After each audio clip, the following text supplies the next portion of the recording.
We talked about 3209. Adrian shots fired. Lawyer. So Ramos is walking up this side of the building, and he gets into the school, and that's important because we're going to talk about it, and you're going to hear about agencies evaluating different agencies, and I'll tell you about who they are in a second, evaluating this incident.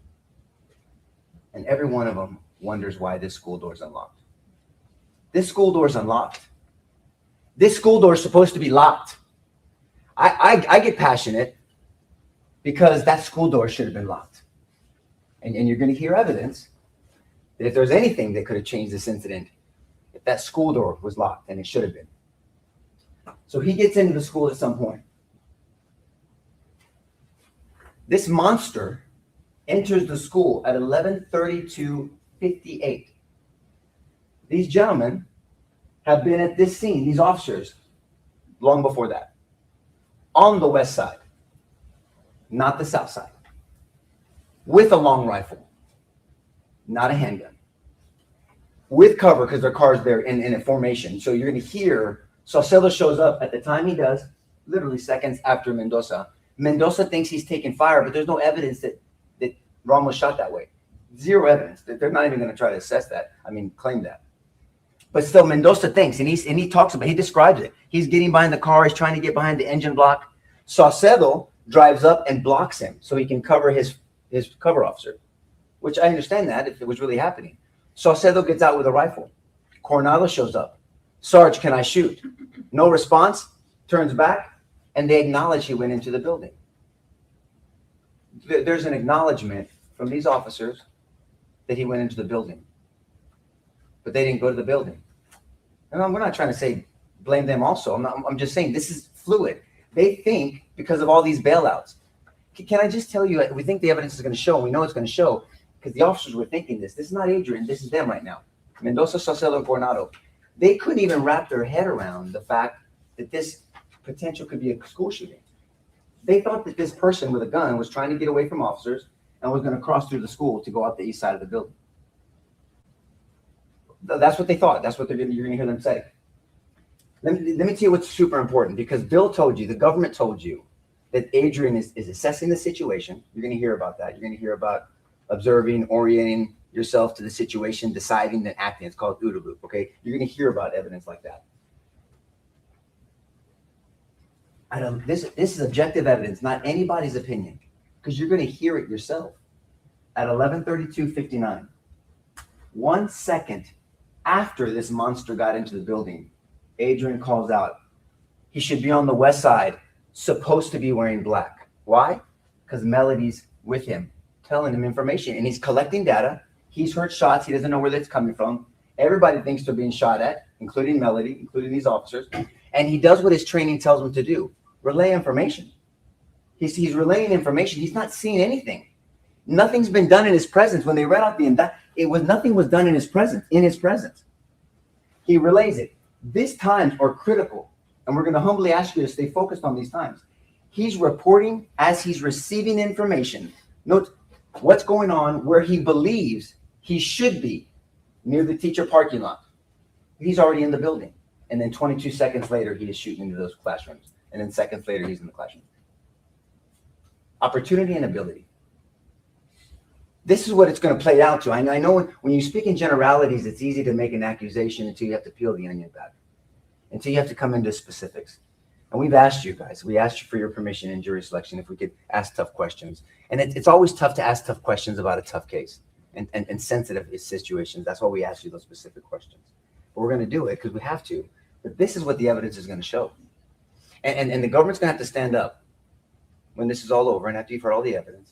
And they're going to have to say, we want you to hold the man responsible that as he walks into this fluid situation, drives into this fluid, goes to the danger, drives into the storm because he thinks that he's going to this person, this suspect, with a gun. He doesn't stick back and create a perimeter, with all respect to these officers. He goes in. He thinks and then he realizes it's the coach. At the time, he didn't know that. And you'll see the funeral video, like Jason said. And they're going to have to say that when he radios, because that's when he knows, Melody's with him. She's not going to know what times. A second after, he's already in the building. How can he delay, distract, or deter someone when he doesn't see him? He's completely on the opposite side of a building. And by the time he finds out the situation, observes and orients, and then communicates, he's already in the building. Then seconds later, this animal is stealing children from Uvalde community. So what the government will say and do is they'll want you to focus on Coronado's video. Remember Coronado, the one that was here initially and was asked to shoot, and then and he'll talk to you about, and then goes to this side, and you'll see him running up from the other side. You'll see his body cam video running up this way. One thing that we want you to focus on though is his body cam video and Mendoza's body cam video. They have body cam videos. They both interestingly start at 11:35:10. Write it down. 11:35:10. At the same time, because someone from the government's investigation synced all these videos together. And I shouldn't say all of these, there's not that many, but synced all these videos together. And they both started 11:35:10. You saw what time they showed up. There's got to be body cam from when they were here talking, perceiving things. They both, and that's what you're going to see. And so as Coronado is running at 11:35:10, he's already come all the way around, and he meets Chief Arredondo, and then they start running up. And then they finally run into Mel, because she leaves Adrian's point and goes to the school. She leaves, and Adrian stays there in cover, and he had communicated information. And you're going to hear that a Lieutenant Vargas shows up, and then eventually a Sergeant Page shows up, who Melody describes as Adrian, and she was mistaken about that. And then as Coronado and Arredondo are walking up and running up, there's shots fired. Now you will see, and we anticipate that the government will focus on this. On Coronado's body cam, it's moving, that you see Adrian and Paige standing there. Now they're not standing there eating something, or they're standing there talking. Adrian had head cover. Paige drives up. There's a realization that he didn't take any fire. So they get out. Sergeant Page gets out, and it's really a moment. You're walking, they're like this. You're going to see them walking towards the school. Then they hear shots fired. We can hear Sergeant Coronado say, "Get in the school." And he says, "Oh shit, get in the school." And he's yelling and he's out of breath. But there's no evidence that neither one of them heard him. They were so far from him. God bless you. They didn't hear him. And they immediately run into school. They're one of the first ones, if not the first ones, Paige and Adrian in the school. And then there's some officers on the other side. And as he said, they take fire. That's what this is going to boil down to. But we anticipate they're going to want you to focus on that literally that moment, that second that you see Adrian and Sergeant Page standing there and then walking towards the school, and then they sprint into the school, and you see Adrian's gun drawn, and he's in the hallway. It goes in again. We also think they're going to focus on time to enter, because Bill talked about that in opening. This 3 minutes and whatever seconds. There's a lot going on in these 3 minutes. We're going to focus and break it down. It's not about just saying there's 3 minutes, because their indictment doesn't cover all 3 minutes. Their indictment covers what they decided to prosecute on is when he made it all the way, that animal made it into the building and then started shooting into the school. Remember, at 11:33:22. That's what it specifically covers, because that's when the assaults begin. Not the 3 minutes and whatever seconds after, as many officers are on the scene at that time and surrounding the school. Well, we'll talk about that, and we'll cross-examine on that, and you'll hear evidence about that. And then they're going to focus on Melody Flores, and I kind of gave you a heads up about Melody Flores. She's just wrong about a lot of things, and it's traumatic, it's stressful, as Jason said. And I'm not saying this to scare you but we talked about this in jury selection. None of us, you will not leave this trial the same. You just won't. And thank you for taking on this role, but it's just, we're going to talk about the photos in a second. But Melody's wrong about a lot of things. Her times, she's with Adrian, not sure how long. So Adrian's dealing with her at the time, and she's with him. There's shots being fired. She sees bullets or glass breaking. Officers are coming, they're around. You're going to hear radio dispatch. Again, that's going to be really important about what's being communicated to the officers by the dispatcher and then by other officers. This is not in the comfort of a courtroom as one of the Rangers during their investigation would hear say, with 20/20 hindsight and playing Monday morning quarterback. That's from a Texas Ranger, not from us. Okay, because you're going to hear about interviews, and so they're going to really want you to focus on these photos. And I wish they wouldn't, not because Not because it hurts us, because that's what they want those photos to do. It's because it hurts those precious people over there. That's why. I shared with you in Bordeaux what my family's been through, and so I get it. I get it. And so we're going to ask you to really, well, if you have to get emotional, you get emotional. You may. I anticipate you will, depending on what you see. This is emotional. This is an emotional trial. People are going to get emotional.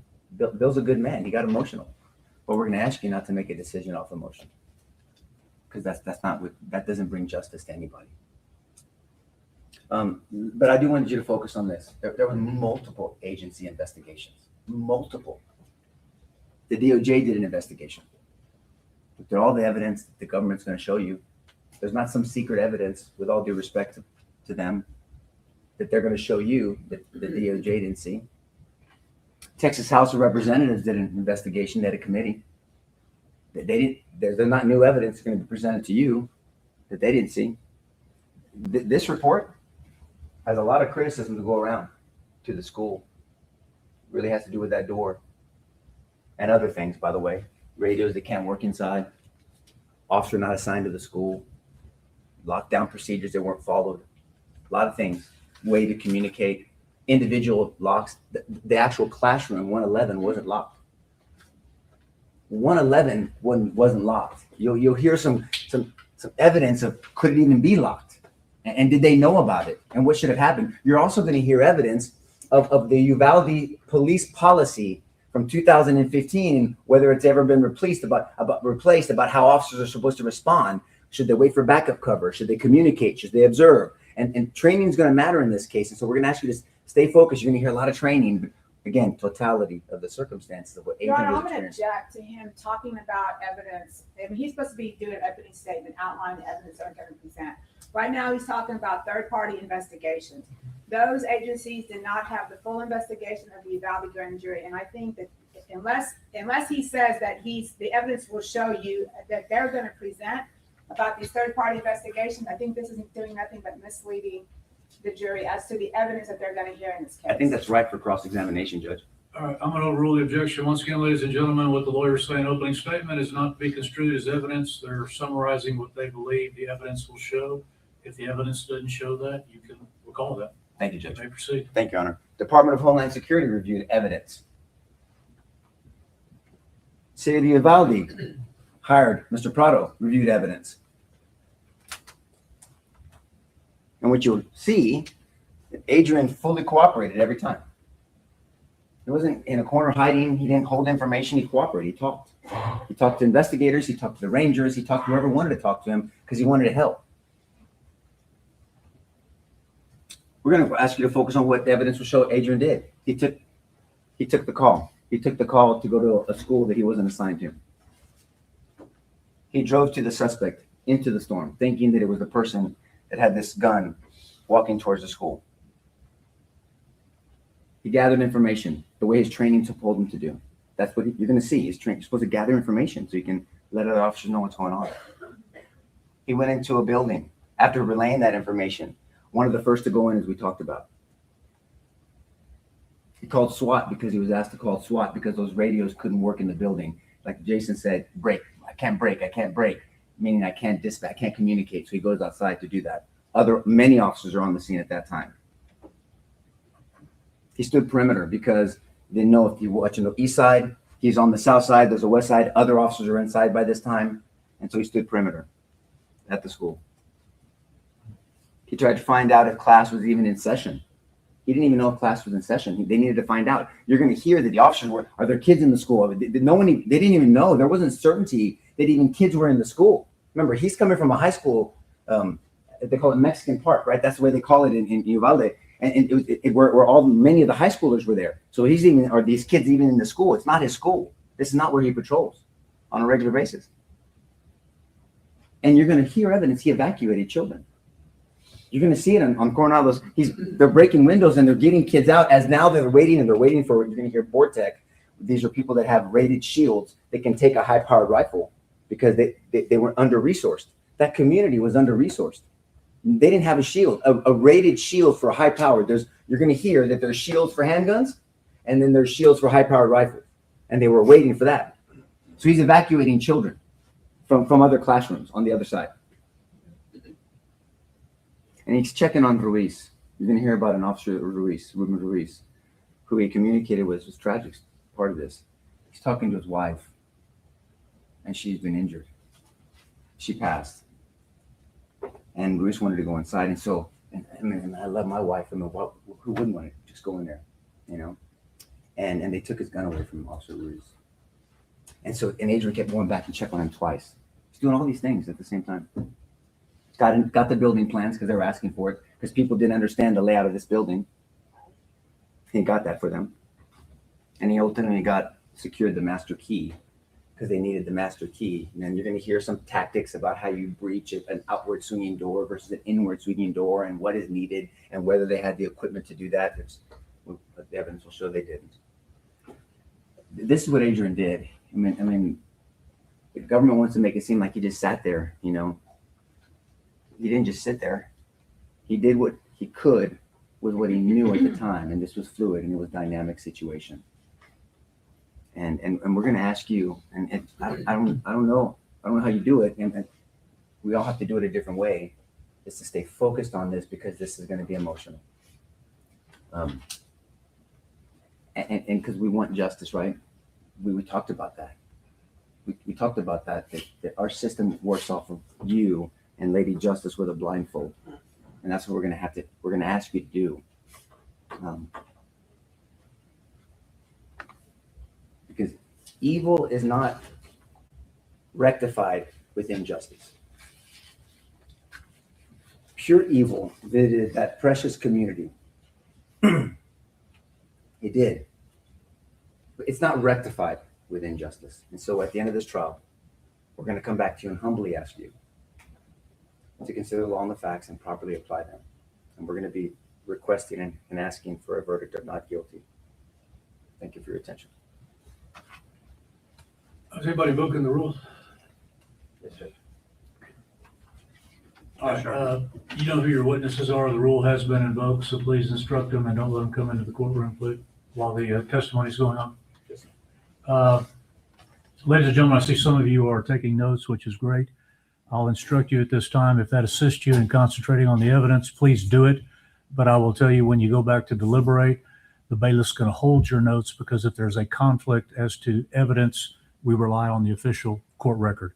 But if it helps you in concentrating, please continue to do it. Can I see yours up here real quick on an unrelated matter?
Now, afterwards, I realized it was the weapon.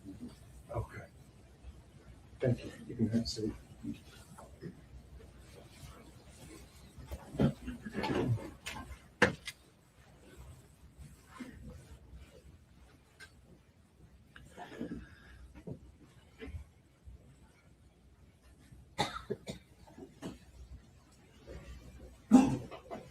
And I'm correct that you called 911, is that correct? I'm sorry? You called 911 Yes, sir. and you're aware that they record your phone calls. Yes, sir. When you called 911, were you in an excited state? I was really overwhelmed. Judge, I'm sorry, sir. We'll stipulate the 911 call, Judge. You better see. Have you listened to the two 911 calls that you made before appearing before the jury? No, sir. Okay. But I believe they're stipulated Yes, that they're fair and accurate representations. As you listen to these phone calls, I'm going to ask you if that is your voice and if that's a fair and accurate representation of the calls. Yes, Fair sir. enough? Fair enough. They would play, is it 16?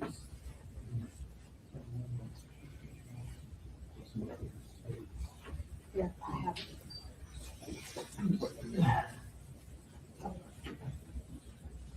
We mark an offer station to get the 21 year on, No objection, Judge. Submitted. and maybe it displayed to the jury. Yes.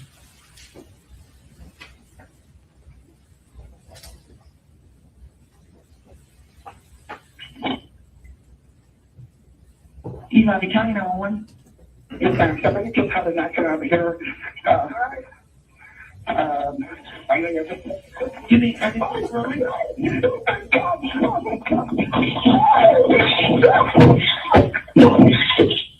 Somebody killing a gun. Killing gun. They just got. Oh my God, they just got shot at us. They shot at you? Yeah. Listen to the guy who got the school because I guess he's in the back. He's having a TAT at the school. Hurry! Hurry, please! He's in the bed. Oh my God! Oh my God! He's jumping into the schoolyard! He's jumping into the schoolyard, man! Are you in the schoolyard? Yes, he just jumped up on the fence. He's running towards the school. Oh my God. He's wearing black. He's got the young jeans. Please hurry. Okay, we do have multiple officers sitting out that way. You said he's wearing black? No, yes, he's walking. He's walking across to the Robb here right hand, the funeral home. We're coming from the funeral home. Oh my gosh. Okay, there's one officers that are heading out that way. What do you mean? There's kids out there. There's kids out there, please. Or he's shooting at a truck that's going by. How are we? Yes, sir. We have multiple units heading out that way. Oh my God, these kids. Oh my goodness. Oh my God. My God. Father, please, in the name of Jesus. Oh my God. Lord, please protect me. Father God, in the name of Jesus. Father, I'm asking you to please. He's going to the school. They got to hurry. Is there any on the thing? Oh my God, there's a kid about to shoot. Oh my God, he's shooting at people. Maybe he's shooting. Oh, Jesus. Hallelujah. Father, in the name of Jesus, I just ask right now. I can't believe it. Oh, in the name of Jesus. Oh my God. Oh my Lord. Oh my goodness, he shot at us. Oh my God.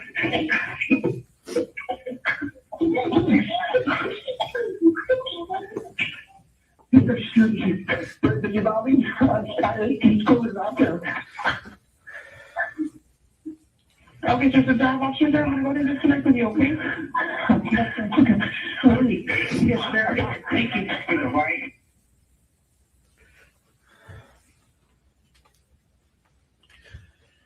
And I believe we have a stipulation that phone call started 11/29/14. Correct. And Mr. Lamonis, I believe you described in your testimony that you were called upon to make a second call to 911. Is that correct? Yes, sir. What caused you to make a second call? The actual shooting that was happening, there were the kids, that when the guy had walked into the school. When he began, to start shooting at the children. And you could hear those shots from where you were. Yes, sir. So there was a second sense of urgency. And did you make that call then? I believe you had a stipulation 11:33:18. Some 4 minutes later. Yes. So stipulated, you may proceed. And we'd asked to offer Station Exhibit 22, the second 911 call. I think they're on Submitted. they're on the same Oh, they're disc. on the Yeah, same. to be still exhibit number 21. 21A and B then, Your Honor, with A being the first one call and B being the second. All right, no objection, they're both admitted. And then we play it for the jury.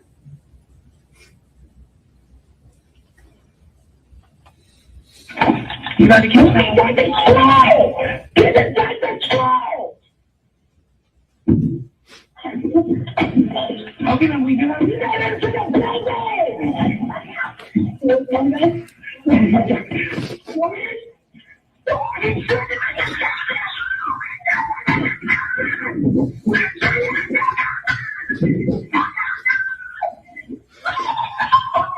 God, in the name of Jesus, he's inside the school shooting at the kids. He's right there.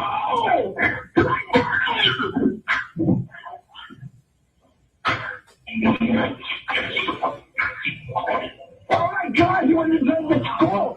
Yeah, we have multiple units inside of the school. They have locations inside the school.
Oh my God.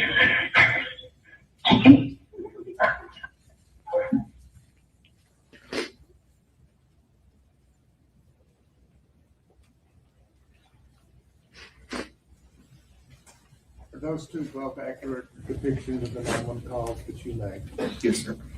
And Mr. Lamonis, other than talking to the 911 dispatcher, does that phone call indicate you were talking to other people?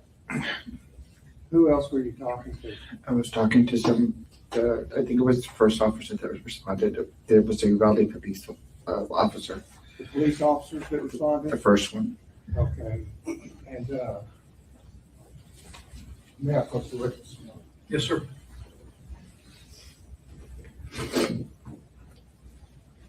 You can just sit right there I just need to show one time. just show the jury where the police officers were. The first police officer that responded, that he parked right about right here. That was the one that I was telling him that he walked into this door. And it was a Uvalde PD. Did you ever see any officers at this intersection? No, sir. You did not talk to them. No, sir. Thank you. Thank you. And the white car that you saw, would you show the direction you saw it and where it went? Yes, sir. There's an entrance right here, Yes. and the car just came through this direction. So the car drove in the same direction, at least ended up in the same place where the shooter was. Up in this area, but the shooter was already inside the building when this. I'm sorry, I take that back.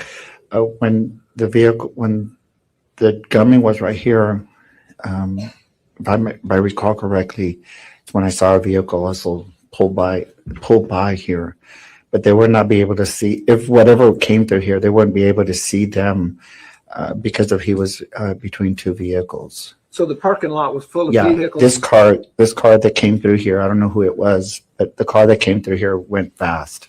It went fast? It was real fast And the gunman was between two vehicles at the time? at that time. Yes, sir. Okay. But was the parking lot full of vehicles? Yes, sir. This whole parking lot was full of a lot of vehicles. Because it was a school day? Yes, sir.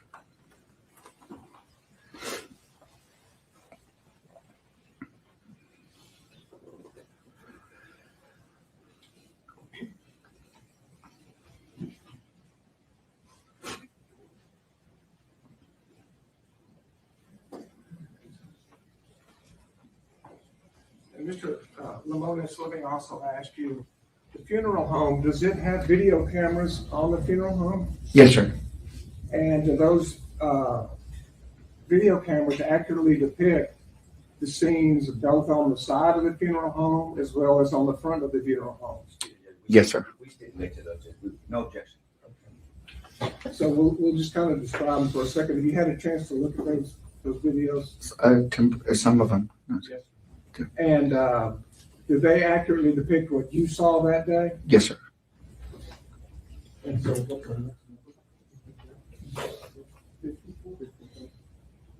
is it all three?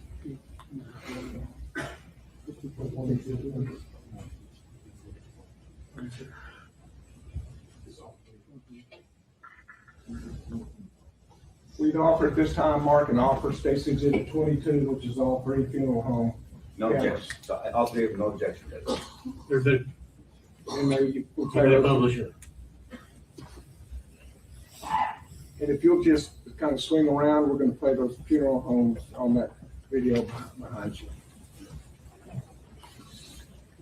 If you pull it up.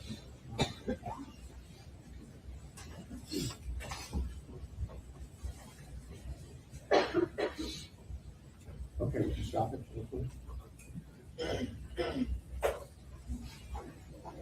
Mr. Lamont, did you see the numbers in the top hand corner that are rolling continuously? Yes, sir. Does that appear to be the correct and accurate time, Mr. When you saw these events? Unfold. Yes, sir. Okay. And tell us what angle we're looking at this point.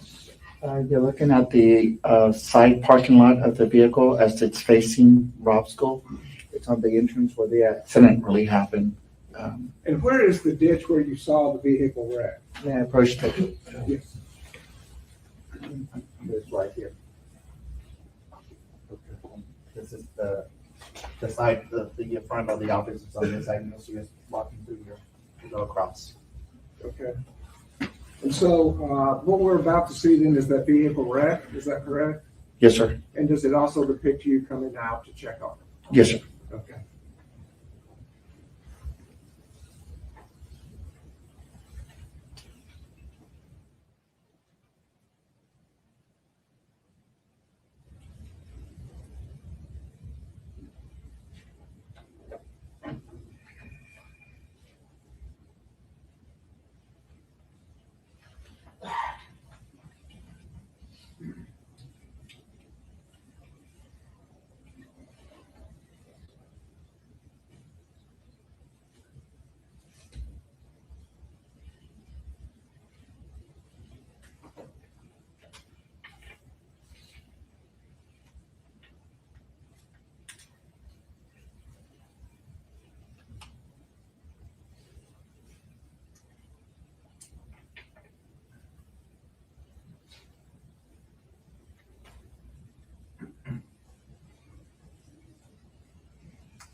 So,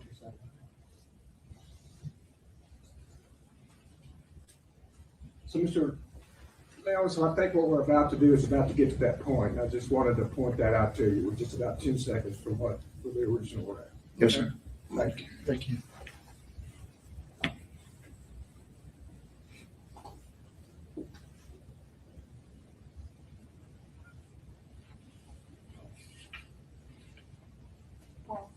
So was that the rec? That was right. Yes, sir, that was right. And the next thing we'll see then is you and your cohort going over to check on this. Correct. Thank you.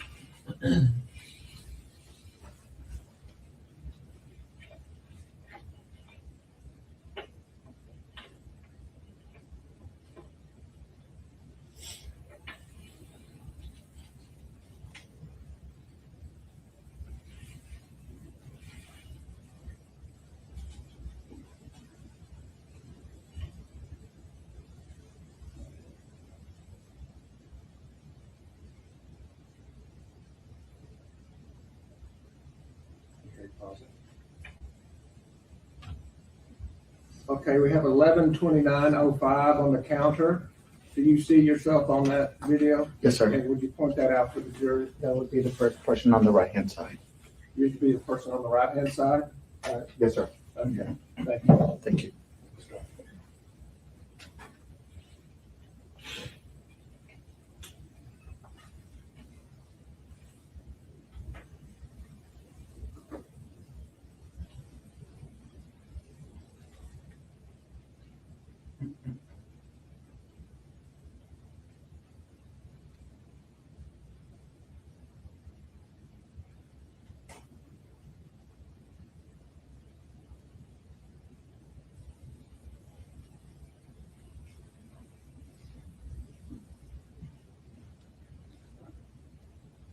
And so did that fairly and accurately depict that when you turned and ran and came back in as the shots were fired? Yes, sir. How many shots were fired? To us, I couldn't tell you, but to be honest with you, there's quite a bit. I just remember bullets grazing us.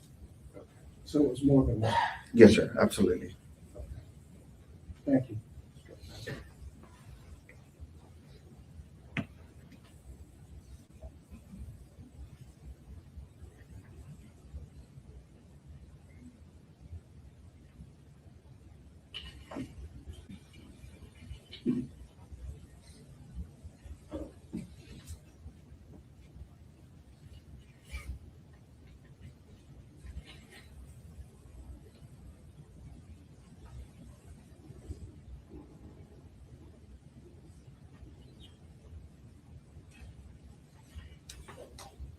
Could you just tell us what is this gunman doing at this point? Yes, sir. At that point, I'm already inside the building, and I'm at the far right-hand office right here at the corner. Okay. And I'm watching him, and I'm calling 911 and telling them that I saw him where he jumped up. He threw first a duffel bag across. And then when he threw the duffel bag, then he jumped the fence himself, and then he started walking towards the school. Thank you. Thank you. We'll watch now until we get to 11:31:36 and ask you what we see there.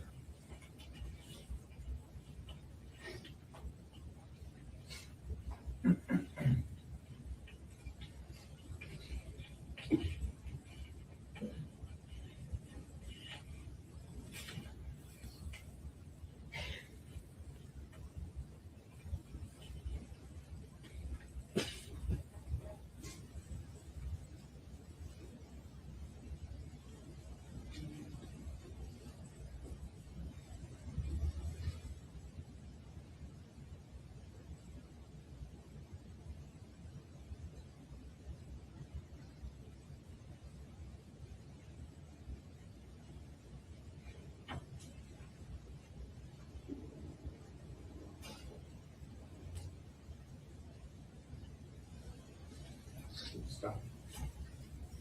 Stop. And so around 11:31:36, is that when we saw the white car? Yes, sir. And is that the white car that you saw drive to the south Yes, sir. end of the building? Yes, sir. And the next camera angle will show better where that car went. Is that Yes, sir. correct? That's correct. Okay.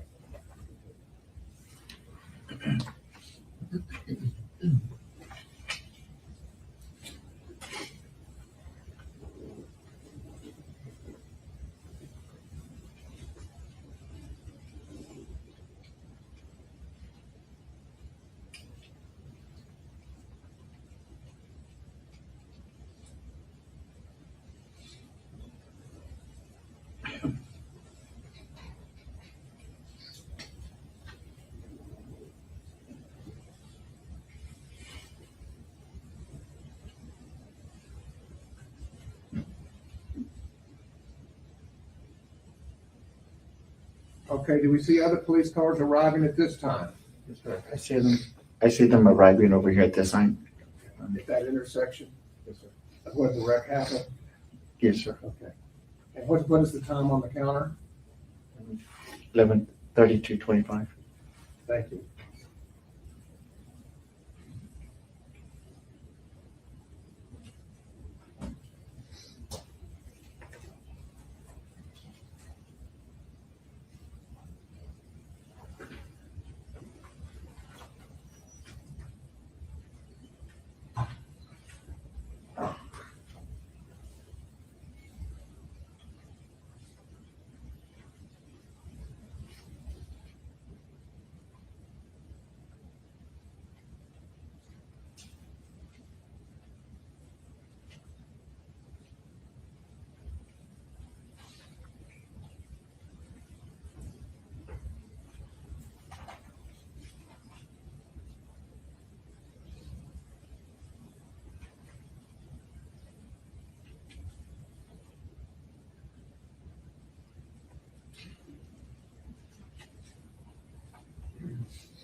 Okay, just stop it here. And we have it at about 11:33:35, and I'll ask you to describe what you see happen as we start it back up.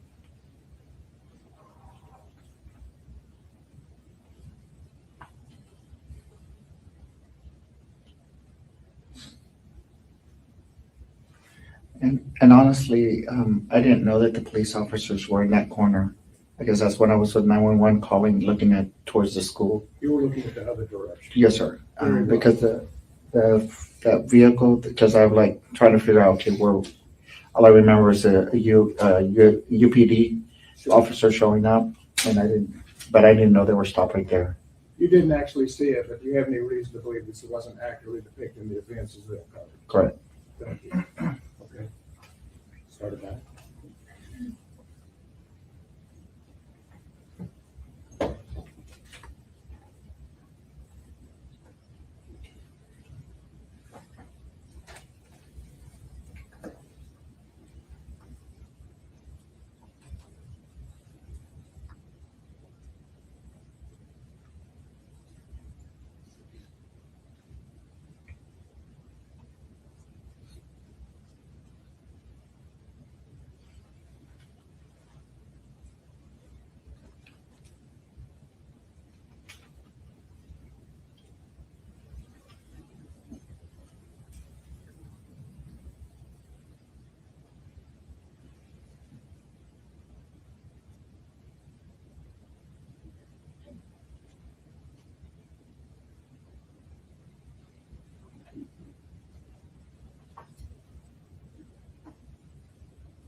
Okay, just stop it here. Mr. Lamont, do you see another white car there at that point? Yes, sir. And is that the second car that you saw heading the same direction that the first white car? No, I never saw no other vehicles other than just a white one. And this is the first time I've ever seen this. Okay, we'll look at the next section then. Okay. Okay. Well, would you note the time is 11:34:57? Is that correct? Yes, sir.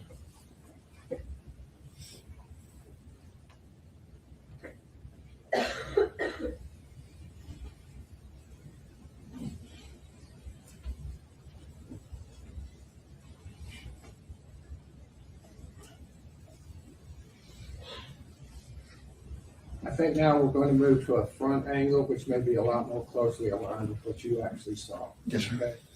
And this may help you describe for us those two black police cars that came up. Yes, sir. Fair enough? So as we start, could you tell us what we're looking at? You're looking at the front end of the funeral home, And where is where is the Robb School? directly across the street in front of the funeral home. And on the screen, is it on the left side of the screen or the right side of the screen? What is the Robb School? It's on the left side of the screen, And where does the wreck occur? on the right-hand side of the screen.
Stop it. Can you see the man who had the wreck and pulled the gun on you at this point? Yes, sir. And would you point that at, you might have to stand up, but point that out for the jury. Yes, sir. And what's he doing as we stop the camera right there at 11:30.16? He was jumping the fence at that point. He's jumping the fence, Yes, sir. and now we're gonna see him walk toward the Robb School. Yes, sir. Okay. And if you might just point it out one more time as he starts walking, just so make sure we see him. Yes, It's sir. kind of small from here.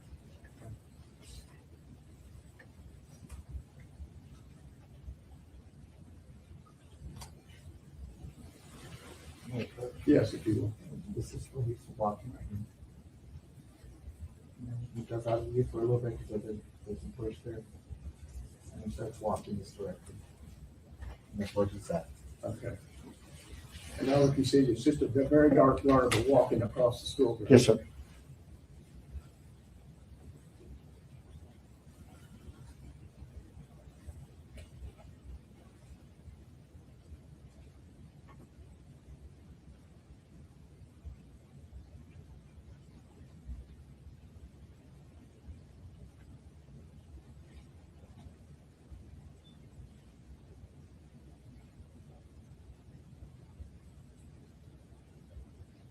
And would you tell us to stop the video when he gets to the parking lot? Yes, sir.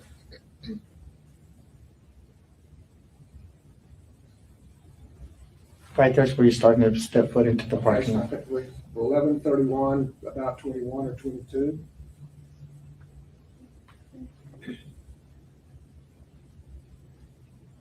And as you can tell, he's walking in between the two vehicles at that point.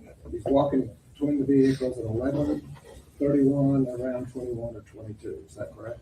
Yes, sir. And now we're going to move ahead about 15 seconds. I'm going to ask you what you see there. Yes, sir.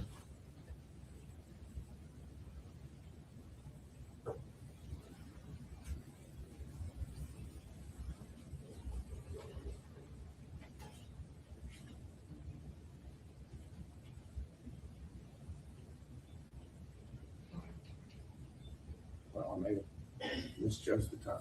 Stop. So it's 11:31:42. Can you tell us what we saw there? Yes, sir. That's a white vehicle that I saw approaching into the schoolyard. So about 20 seconds after the gunman reaches the parking lot, then you see a Yes, sir. white car and it's headed toward that same direction. Is that Correct. correct? Yes, sir. Okay, you can start back up.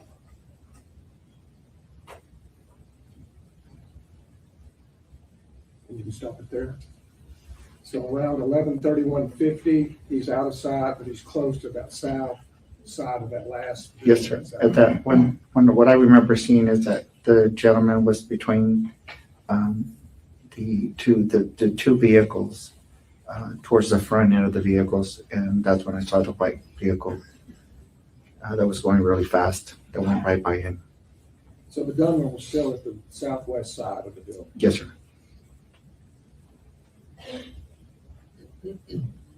Okay. Let's move forward then to 11:33:25.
Okay.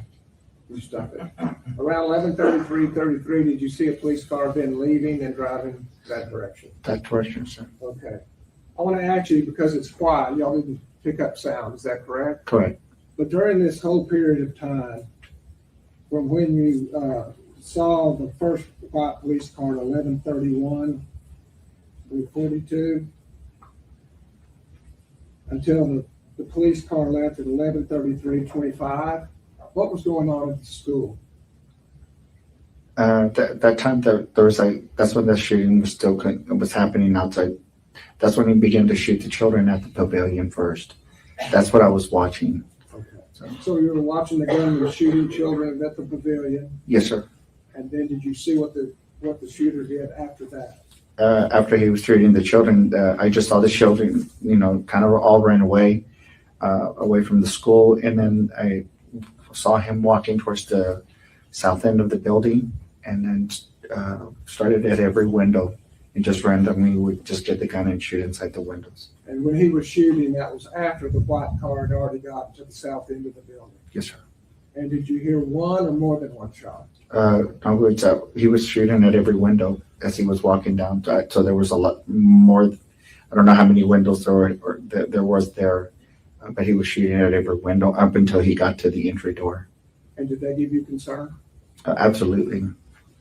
And what were you concerned for? Or just for the children, the safety of the children, and But the you police couldn't see the officers. children. I'm sorry. You couldn't see the children. No, sir. Then why would you be concerned for the children? Well, because I didn't know whether they were in classrooms or not in classroom. Sure. That's normal. Right? Yes, sir. They're innocent children, so it's like. Right, innocent children.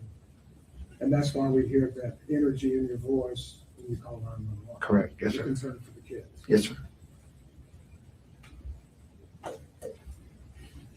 And now we'll move to 11:34:59. That's a full minute and a half later.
And is the second, would you stop at 11:34:59? Is that second white vehicle coming into view now?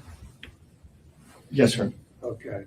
And it goes back to the same place that the first vehicle went, the first white vehicle? I can't tell you, sir, because I don't remember ever seeing another vehicle other than just the first white one.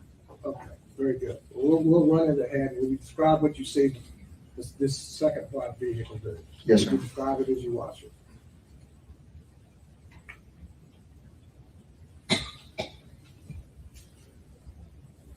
And would you stop it there at 11:35:07?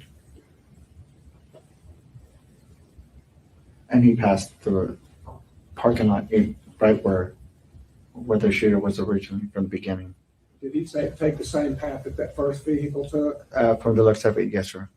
And that was at 11:35:08, some 3.5 minutes later. Is that correct? Yes, sir.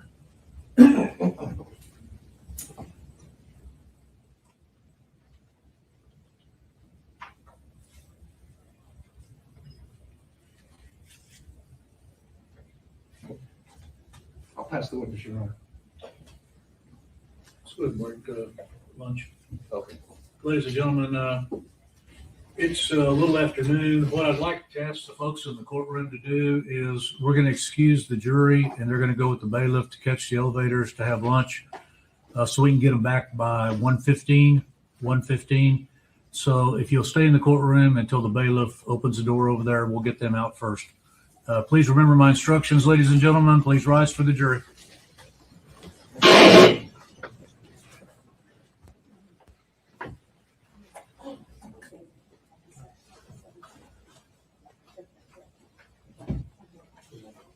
All right, you can be seated. We're in recess. Thank you.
and fires in the neighborhood of 20 shots in the hallway.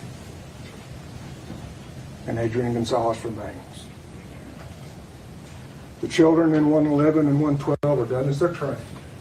In the dark, lights off, be quiet, hide,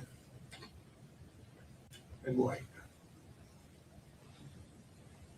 for Adrian Gonzales.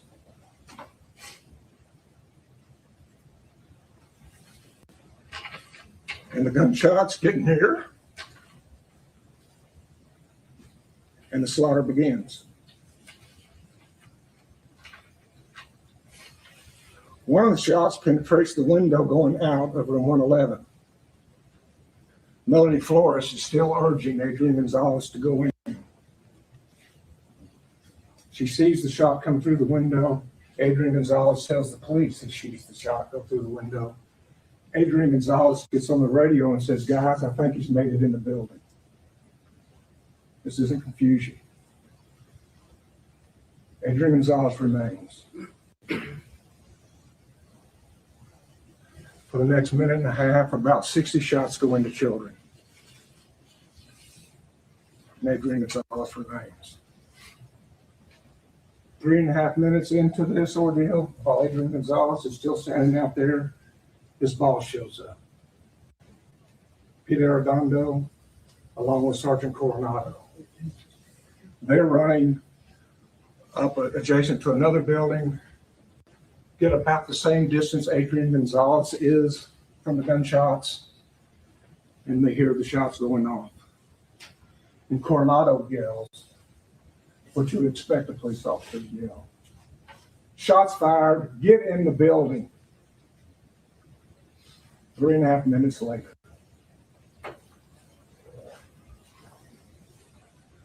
So Adrian Gonzales joins the other two officers and Donald Page, who's just arrived, and they go into the building. He enters the building 3 minutes and 45 seconds after he got there. And after the damage was done.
saying that at no time before you testified to this jury that you knew that, you will know their names, but these three officers, Mendoza, Saucedo, and Coronado, showed up at the corner that we saw them on video. You didn't know that until now? No, sir, that's correct. I didn't know.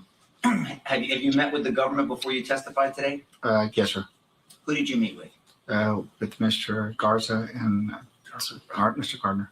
Okay. And you just, that's appropriate, by the way, for you to do that.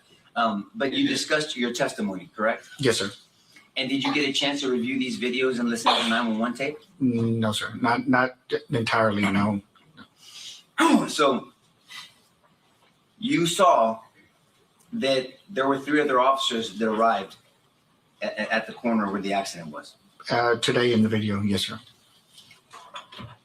And before I talk to you about what they did and didn't do, you said some things. You said that you saw the individual with the gun walking towards the school, and then we lose track of him in the parking lot. Correct? Are you talking about with the palm trees in the middle? I'm talking about where the teachers park. Yes, okay, yes, sir. Okay, and so he's walking towards the school, and at some point, we can't see him anymore on video. That's correct. And you even said at some point he goes into a parking lot that had a lot of cars in it. Yes. Correct? Okay. You have to say yes because she's taking the court reporter's Oh, recordings. sorry, yes, sir. Okay, don't worry about it. If you're nervous, and we'll go slow. So you also testified that you saw him hiding or between two vehicles. Correct. I wouldn't say hiding. I would say he was walking between Okay. two vehicles. But you also testified that there was, I'm going to use your words, 'cause I want to make sure I get it right. No way that whoever, and I'm going to talk about this vehicle, whoever's in this white vehicle could have seen him driving when he was driving by. Correct. Okay. From my perspective, because of what I saw and the speed of the vehicle that was going. So whoever was in that vehicle driving by, that person, in your opinion, could not have seen the shooter. To me, no.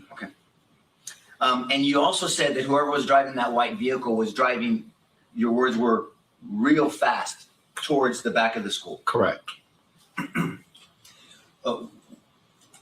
Do you know that the government and us, we agree that that was Adrian Gonzales in that vehicle? Okay, I didn't know who it was.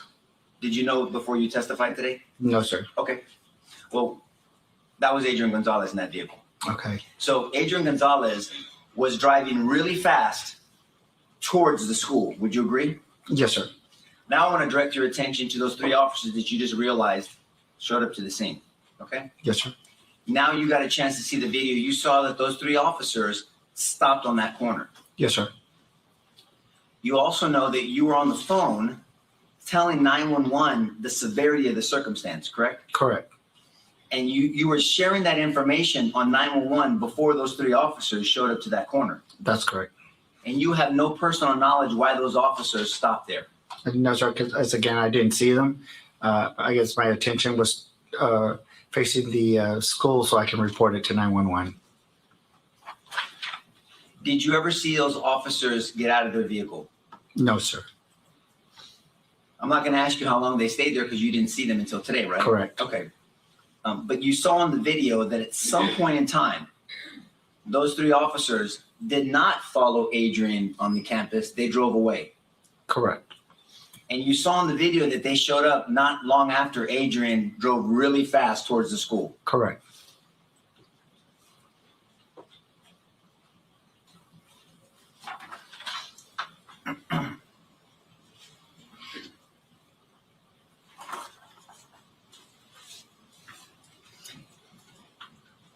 I thought I heard you say on direct examination that you were telling somebody, I thought you said you were telling an officer that the shooter had entered the school. Did I hear that wrong? No, you heard that correctly. What officer did you tell that to? I don't know the name of the officer. It was the officer that parked close to the entrance of the door where the shooter had entered through. So I want to be clear. May I approach, Judge? Yes.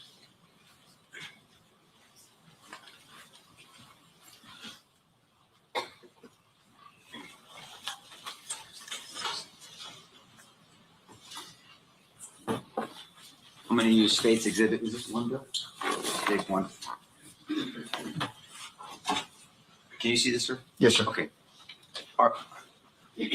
Are you saying that are you saying there was an officer that parked, because this is the west side of the building where the shooter entered, right? Yes, sir. And is this the funeral home? Yes, sir. Okay. Do you have any idea how far that is?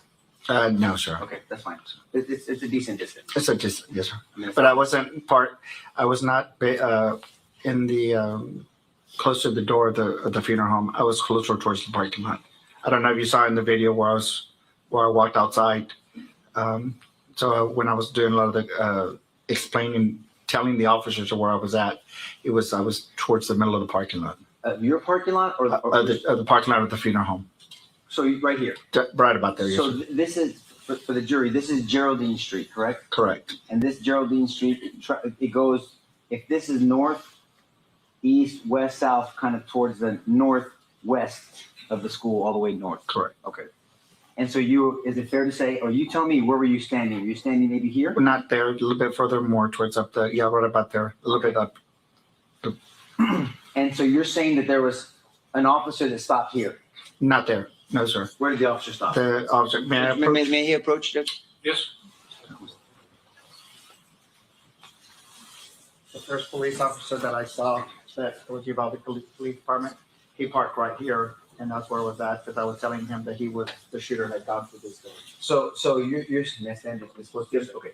So you're saying that the officer was here, you're standing here, correct? Correct, I was actually right in this area, when the officer parked right here, and I was yelling at him, telling him that the shooter had gone through Is that when you were still on 911?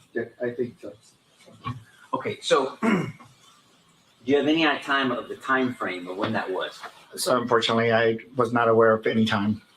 Now, is it fair to say that officer, whoever that officer was, and do you have any idea, could it have been these officers here? It could have been. Now, do you have any idea, or let me say, you agree that this officer, whoever it was, did not run to the school? Correct, I didn't. So this officer, you told him very clearly that you saw, not the general location, that you saw exactly where the shooter entered, correct? Correct, and I think if you hear the 911 call, you hear me telling them the officer, he went through that door. Well, I did hear that. I think we all did, and that's why I'm asking you this question. But we just don't know which officer you're talking to, right? Yeah, I don't. Okay, so but you told an officer, because we can hear you in real time on 911, he went through this specific door. Yes, sir. You didn't say he's in this general location. No. You said, sir, he went through that, but we heard what you said. Yes, sir. And that officer did not make their way directly to that door. Correct. So is it fair to say that officer did not breach this door? Breach meaning go through the door. Through the door. No.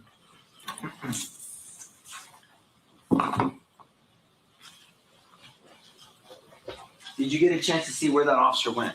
No, sir.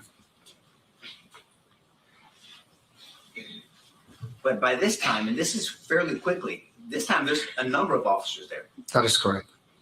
And now that you know, once Adrian Gonzales drives into the campus, you never make eyes on him, correct? No, sir. You never see what he's Where he doing. went? No, sir. You never saw him come around to the west side of the door, No, the west side of the school. no, sir. You never saw a female come to the west side of the school. No, sir. But what you do know for sure is that you told an officer exactly what door the shooter went in, and that officer did not follow him in. Correct. And it wasn't the same officer, Adrian Gonzales, that drove behind the school towards the danger. Correct.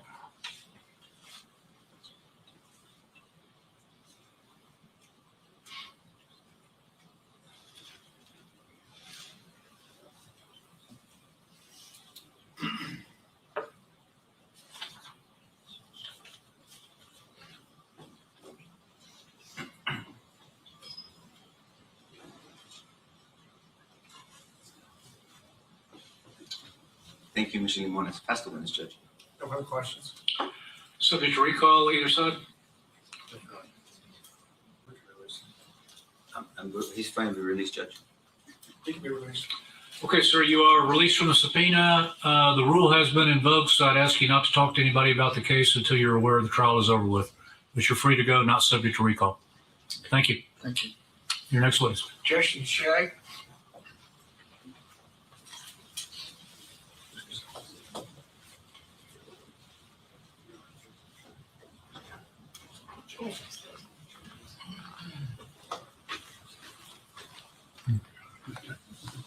There's that.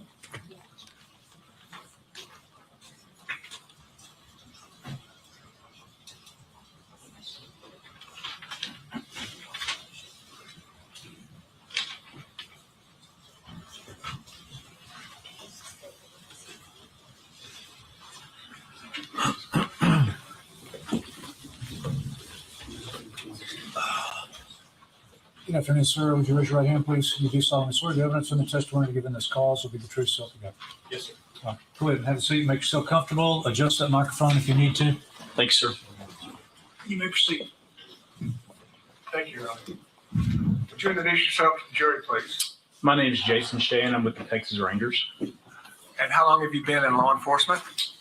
since 1998, so about 27 years. And would you briefly go through what your duties have been in law enforcement?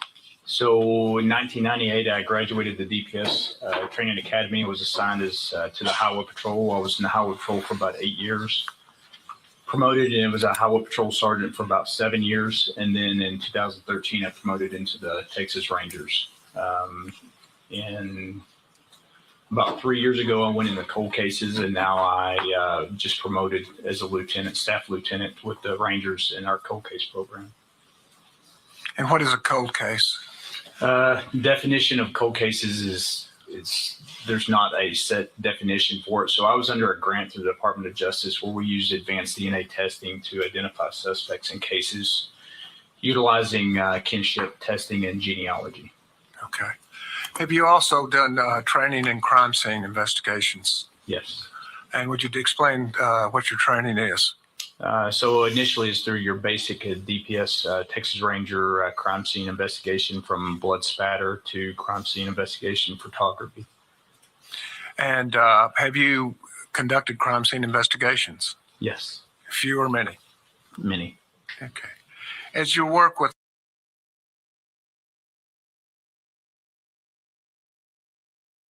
familiarity with that is? Well, initially growing up, we all pretty much shot guns, but and then with the DPS, I'm a firearms instructor, qualify other law enforcement officers in firearms, and then every type of training that we do, and then shooter reconstruction also. What does shooting reconstruction mean? More of how the a projectile reacts when it hits different surfaces, and trajectory of those projectiles. Okay. So tell us in general terms, how does ammunition or weapons, how does that play into a crime scene? If there is a firearm involved in a shooting involved with an officer involved shooting, or a crime where somebody has been shot, you can do ballistics to try to track those type of, the shell casings have the primer strikes. Also, the serial numbers on guns, you can track those at times.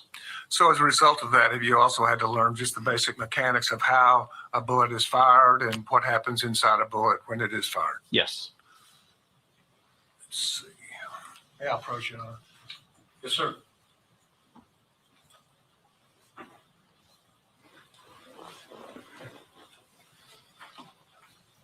Enter in Exhibit 2 to the defense.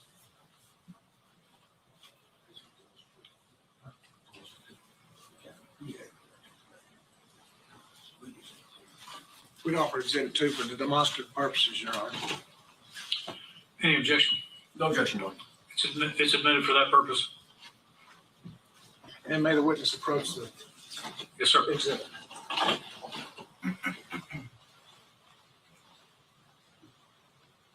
Would you tell us what we're looking at in State's Exhibit 2 first? And make sure people on our side are good. So if you need this to help you point things out, Sure. keep you out of.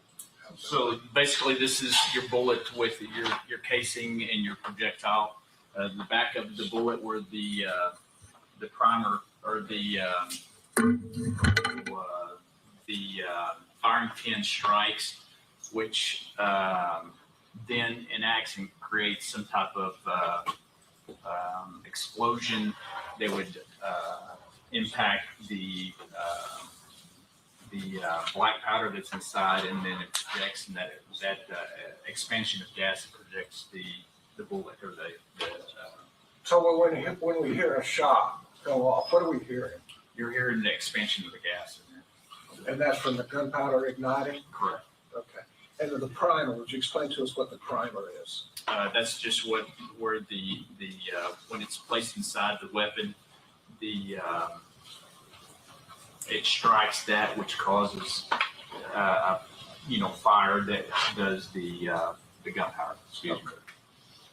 Now, is there anything about what is on a bullet casing that helps you identify manufacturers or those kind of things? Sure. Back here in this area right here, there is usually the manufacturer, what type of ammunition it is.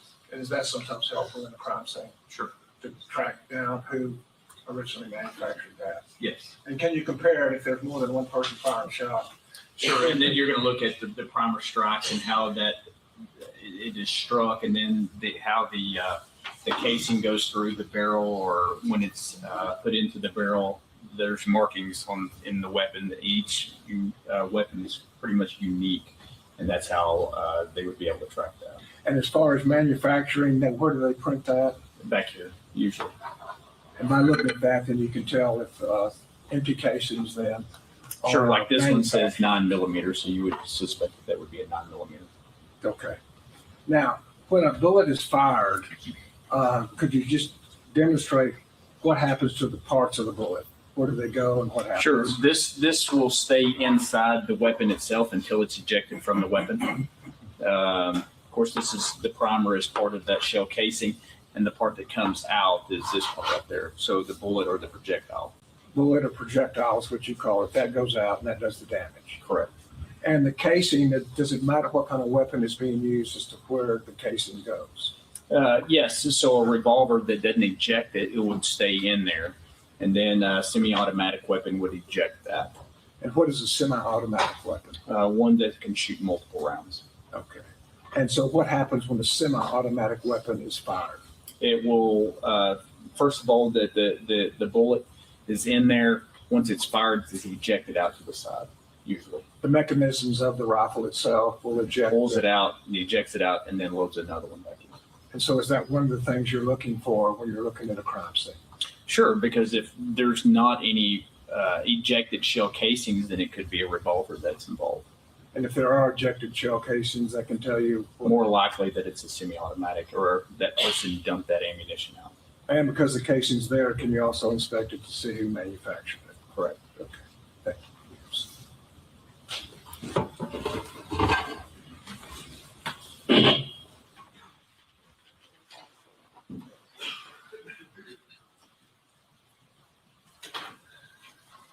Ranger, have you had experience of doing crime scene investigations in additional active shooter situations? Not in an additional active shooter situation, no, sir. You have not done crime scenes in active shooter? No. How about mass shootings? No, And did you work in Sutherland Springs? no, sir. Is this the first time you've been to an active shooter crime scene? Yes.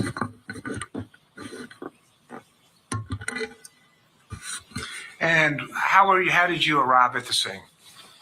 By vehicle. I was in Del Rio at the time when we got a call that there was a possible active shooter in Uvalde, and responded from Del Rio.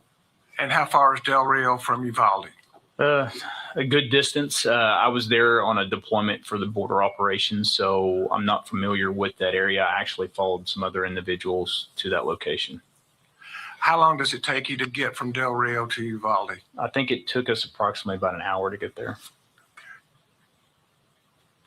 And when you got there, what did you do?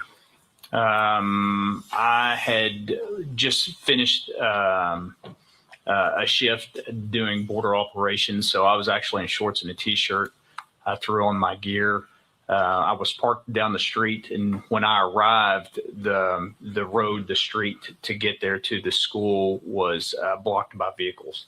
And the ambulance pulled up and said, "We've got to get these vehicles out of there." So I instructed Highway Patrol to start ramming vehicles off the road, patrol cars, so they could have an entrance to get there to the school. About that time, then other officers, knowing that their vehicles are going to get rammed off the road, came out and moved their vehicle so the ambulance could arrive. And eventually, did you go in before the breach occurred? Yes, And did the breach occur while you were in there? yes. And do you know who was involved in the breach of the classrooms at Robb Elementary? Multiple officers, the Border Patrol BORTAC team was the TL there was the lead over that stack. And what does BORTAC mean? It's a border operations tactical team for the Border Patrol. Okay. They actually led the breach, is that Yes. correct? Were you given assignments then as far as the crime scene at Robb Elementary?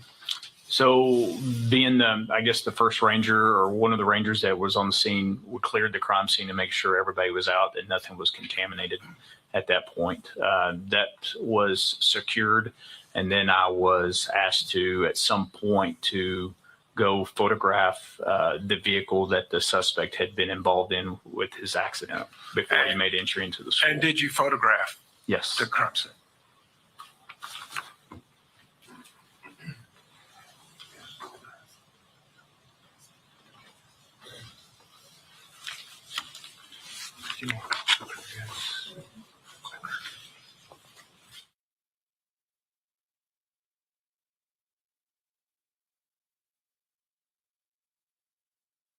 Had an opportunity to review photographs with me prior to coming here today. Yes, sir. And were those fair and accurate depictions of the crime scene of the truck that you participated in? Yes.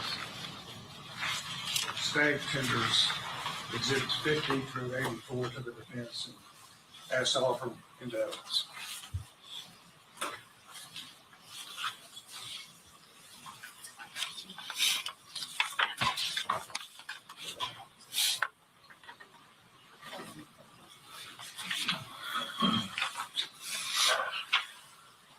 What are the numbers again?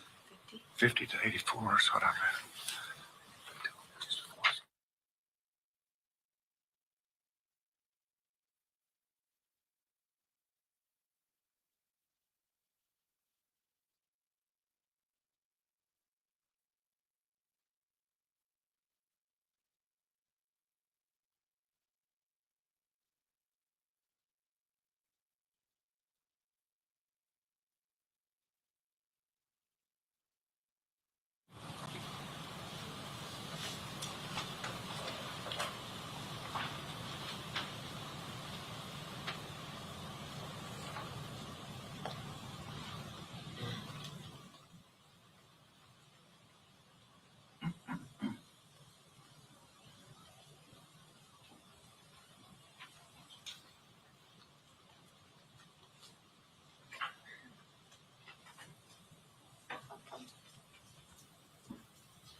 discuss with the defense, I'd offer exhibits 50 through 75 with this witness. No objection, Your Honor. All right, they'll be admitted. And may we display those to the jury? Yes.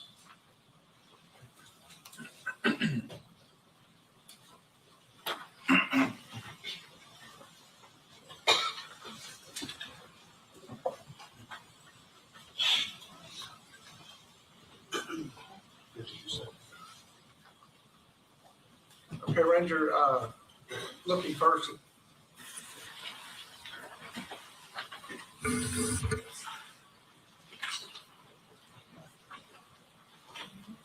Exhibit 50. Could you explain to us what we're looking at this point? Yes, sir. This is the vehicle that had crashed through the guard for that culvert and had crashed right there. And that was its resting place? Yes, sir. And exhibit 51. It's same photograph, just from a different angle. Okay, and what is in the background there? That's going to be the funeral home, ma'am. Yes, please. Funeral home back over in this area right here, and there was another street that came straight here. And then the school was over here to your right. Thank you. Exhibit 52. Just a different perspective of that same vehicle with the school in the background. Okay. And this was taken on the same day of the offense, May 24, 2022? Is Yes. that correct? Yes, sir. Exhibit 53. Close-up photograph of that same vehicle. And the condition of the windows in exhibit 53. I believe the ones that passenger side had been were shattered. On the passenger side, Yes, sir. front window Yes, sir. was shattered. And exhibit 54.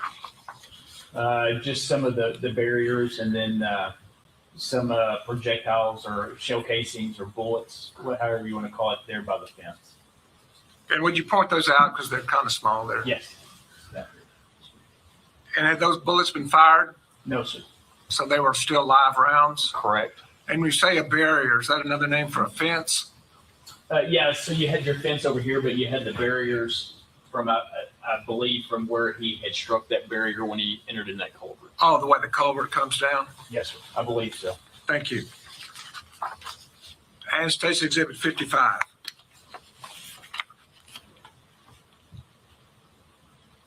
So just another photograph of that vehicle. Does that give us a better shot of the front right? The front of the vehicle where you can see where it had crashed through that barrier and then vaulted into that culvert. Does that also show the front right window, its condition? Yes. And this condition was what? Broken. You can see the glass right here. So it had been rolled up at the time when it was when it broke. Very good. State's Exhibit 56. Same photograph from the rear of the vehicle. You can tell the direction the vehicle was coming from with its marks from the tire. And on the right side of the vehicle, could you describe what we see there? Yes, sir. There's a black bag here. And did it have evidentiary value? Yes, there was a long rifle or a rifle inside of it. A long rifle or a A rifle? rifle. State's Exhibit 57. It's a close-up photograph of the rifle in the bag. Was that then the condition it was in when you saw it? Yes. Exhibit 58. There you go. So just another photograph of that weapon. And then you also see magazines with live rounds up here in the right. You can also see where that glass was on top of the bag from that window. Okay. This may be the first time we've heard the word magazine with your testimony. Explain to us what a magazine is. A magazine is inserted into the weapon from the bottom of this area right here, and it's usually loaded with other live ammunition. And so when the gun is fired, the semi-automatic, it ejects the shell casing that had been fired, and it automatically loads up another bullet from the magazine.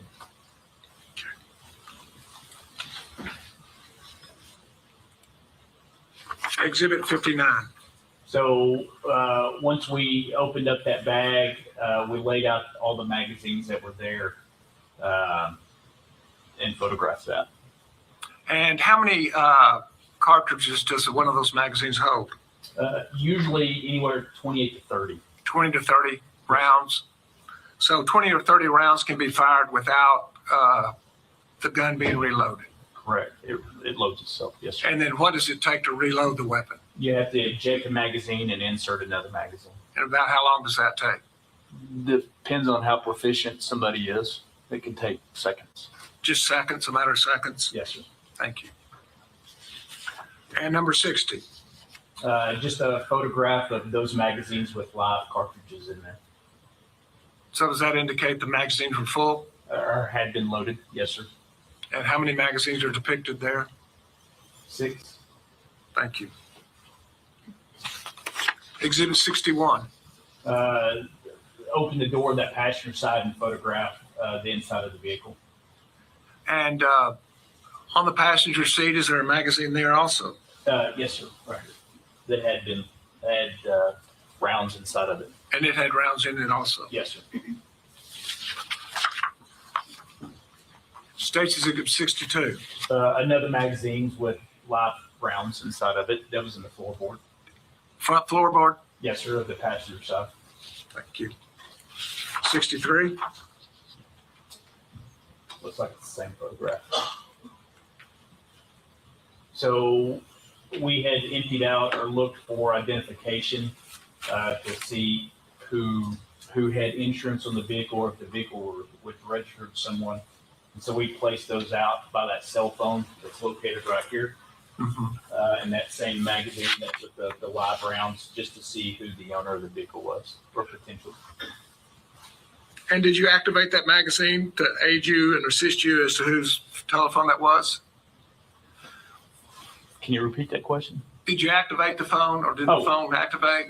Yeah, when we picked up the phone, the front screen popped up. And is that what a photograph of Exhibit 64 is? Yes. And are you able to read from that phone, from this photograph?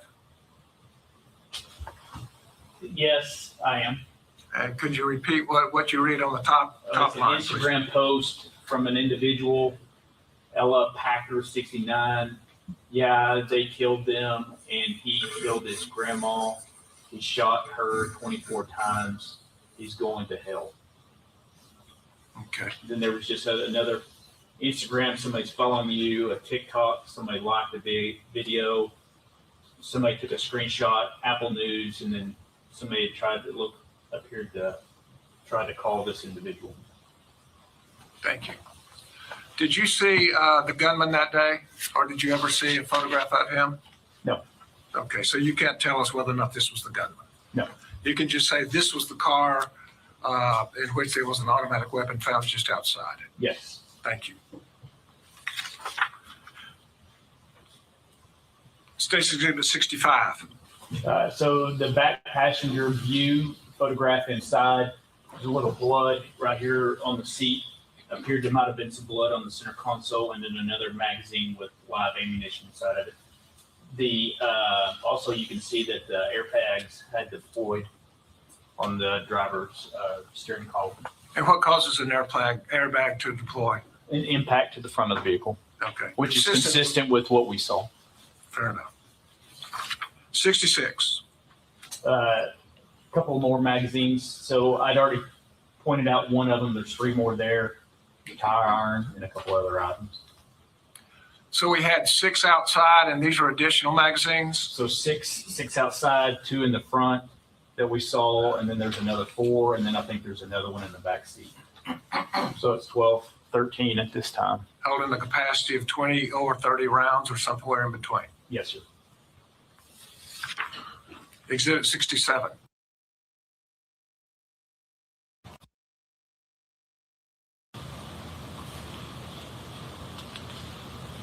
It looks like, I don't know what that is, something with the vehicle, but then there's another magazine and a spent shell casing there and a live round there. And is there both a live round and a fired casing there? Correct, a live round and a fired round. And how can you tell the distinction? You can see that projectile, that bullet right there, and on this one, there's not one. So we know that that had been fired or appeared to be fired. So that indicates that a bullet had been fired somewhere around Somewhere. or near that vehicle. Don't know, just that there was a shell casing there and that bullet had been potentially And would fired. it be consistent with the weapon that you saw outside the vehicle for a casing to be ejected from that weapon upon it being fired? Yes. In other words, it wasn't a It revolver. wasn't a revolver, it was a semi-automatic rifle. So you would expect the casing to be ejected. Correct. And Exhibit 68. So a zoomed in photograph, next photograph. I'm sorry, this thing's No, not no. always working. There you go. Yeah, you can see where it appears to be burnt kind of on the end from the expansion of the gas, the burning of the gas. And it appeared that primer had been struck, which initiates the firing of it. Indicating again it had been fired. Yes. And Exhibit 69.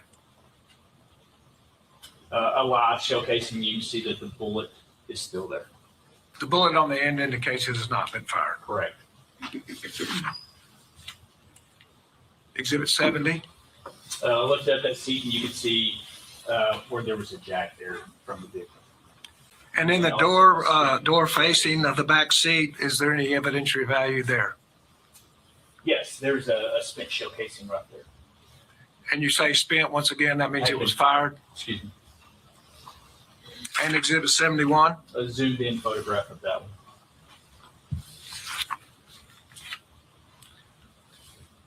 And 72. I believe that's going to be the front driver's seat, a magazine that had been loaded with cartridges inside of it. Okay, so this is still an additional casing? I mean, a magazine? Magazine, yes, sir. And once again, I fully think loaded? we're around 14, I believe. Thank you. And 73. The driver's seat, we know that's because of the airbag right there. And then two live bullets there in the driver's seat. 74. A zoomed in photograph of both of those. And finally, 75 down, I guess, toward the Yes. middle of the screen. Same magazine that we had noted earlier, and then two more shell casings or cartridges right there. Okay. Thank you. Yes.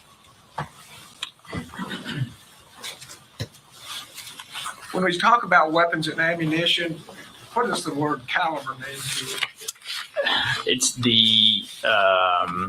that ammunition, a caliber goes with that type of gun. So if you had a .308 caliber rifle, it would shoot .308 ammunition. A 9mm would shoot a 9mm. It's the size of the weapon. And so what caliber was this ammunition? .223. And 9mm weapon? No. And vice versa? No.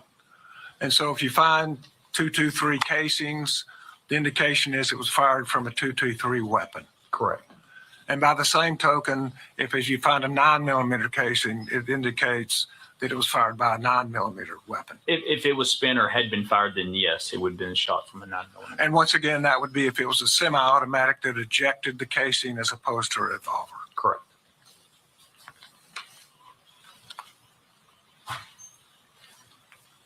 May I approach, Your Honor?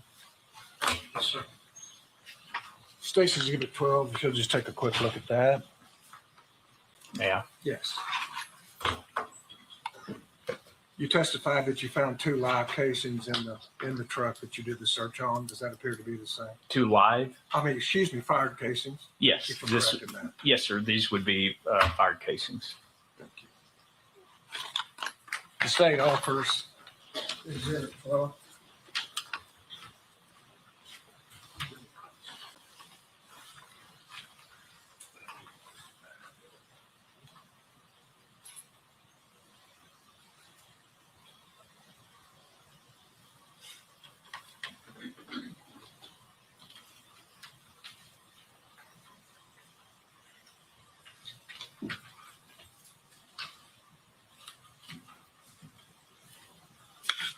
Okay. Thank you. Exhibit 12, yeah. Yes. Thank you. And on Exhibit 12, the 2 casings, on the end of those casings, is there a head stamp? indicating what manufacturer? Yes, sir. And could you tell us what it is? Not without my glasses. Okay. And you didn't bring them? No, sir, I did We'll not. save that for another witness then. I couldn't either, that's why I asked you. Is he just cheaters or what? Yes. You want to try to give us Hey, if it'll work, it'll work. Try that. some cheaters? Don't break a video, it wasn't good. We'll give it one more try. All right. We got younger people coming with better eyes.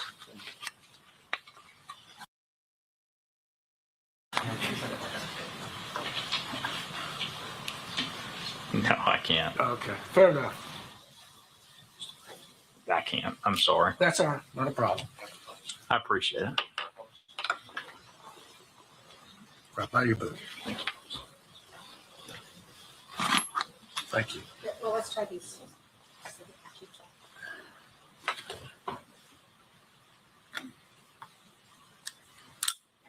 Of course, they're pink. Hey, pink will work. I think that'll work. Really?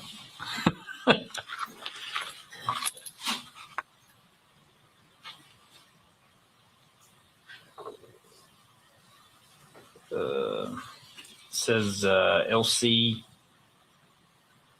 22. Bill, if you want to read it, we'll agree. Is it LC 223? Yes, Would sir. that be consistent with what's fired from a semi-automatic weapon? Yes, sir. Thank you. And LC stands for the manufacturer. Yes, sir. 223 is the count. Yes, sir. Thank you.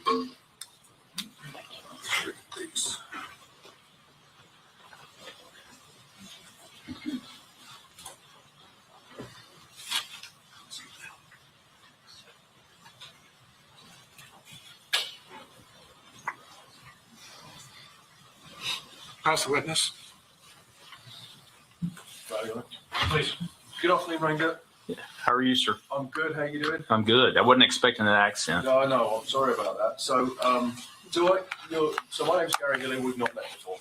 No, no, sir. We have not. And so you understand, you've done this a lot before, right? Yes, sir. So you understand I'm one of the attorneys representing Adrian, Yes, sir. right? And Yes, sir. you know I've got to ask you some questions. Sure.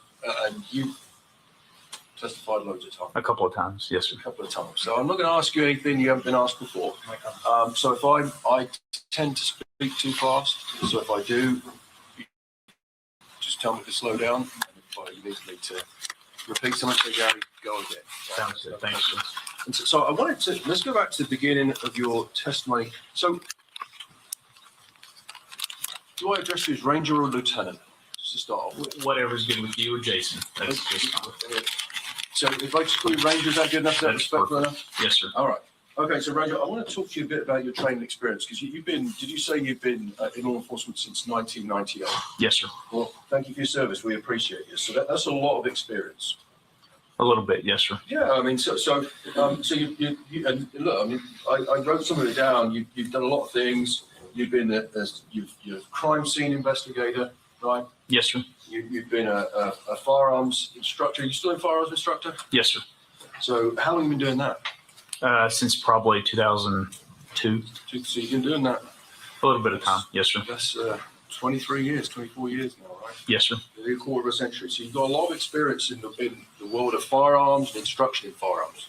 Yes, sir. But of course, I guess you said that you worked for were you a DPS trooper at the start? Yes, sir. And so at some point you have to go through some kind of academy. Yes, sir. And they teach you basic police tactics or ranger tactics, right? Basic police tactics. Yes, sir. And because if you hadn't had any police experience before or law enforcement experience before, that's where they teach you the basic stuff. Yes, right? sir. And so when we talk about basic stuff, we talk about report writing, Yes, sir. some knowledge of the penal code, Yes, sir. stuff like that, driving, Yes, sir. right, weapon handling, Yes, sir. and some tactics that go around basic policing, Yes, sir. right? And you like I said, one of the basic things you're doing is report writing, right? Yes. Because reports are important, Yes, sir. right? Because you try and make them fair, I would imagine, right? Yes, sir. Because you try to include details in them. Yes, sir. Because on like an occasion like today, this incident was 3 years ago, Yes, sir. right? So did you prepare a report about this incident? We prepared many reports about this incident. Okay. And have you reviewed any today? No, sir, I have not today. Have you reviewed any in preparation for your testimony? More of the photographs is what I reviewed, a statement, and then many of the interviews that I had done. So let's talk about, so when you say a statement, Yes, sir. you said a statement, is that a statement that you made or? No, it was based off of an interview that I had done. So, because you also did interviews in this case, right? Yes, sir. We'll talk about that in a little while. But do you recall how many reports you authored in this case? No, most of the reports that I authored were based off the interviews that I had conducted. So, okay, well, let me go a different way then. So your investigation of this scene, we've established that you went to the scene, and we'll talk about that. I'm talking about the photographs that Mr. Turner's got here from Main Bill. Can I borrow those for a second? Is that the right ones? they're right here. They're the wrong ones. Can I borrow them for a second? So you're on my approach, witness. Yeah. So your investigation of this incident is kind of documented in these photographs. Is that Yes, fair sir. to say? So you didn't do a written report? Or No. I guess type now, right? No, correct. Yes, sir. Most of mine was documented by the photographs. So I guess traditionally you'd have done, back when you started, it was probably a handwritten report, right? Sure. Yes, sir. Yeah, and now it would be a typed report. Correct. So your testimony here today is you didn't do that, you just documented your work through photographs. Other individuals documented it. Mine were through the photographs. Yeah, your work. So Yes. your work was done through these photographs. Correct. All right, okay, cool. So I want to make sure make sure we're not missing anything with, No, with sir. reports or anything like that. Okay. So let's talk about your job as because it sounds like you were a firearms instructor before you were a crime scene investigator. So, and I say crime scene investigator, I'm a ranger. We usually process most of our crime scenes. So not a crime scene investigator, but more as a ranger. That's one of our duties. So like dual purpose, you're multitasking, it would be fair to say that you are investigating, but you're also processing the scene yourself. Correct. Yes, sir. Whereas I guess sort of what would happen sometimes, a local PD will come and patrol officers or detective will come to a scene and they will call in crime scene folks and they will process the scene. Correct. As a ranger, we usually do our own. You can't do both. So when did you specialize in the firearms, before or after you started doing more of the crime scene stuff? Was it Before. Before. So let's talk about that for a second. So I wanted to, and Judge, may I approach the demonstrative? Yes. Can I talk about some of the things you discussed earlier with the prosecutor?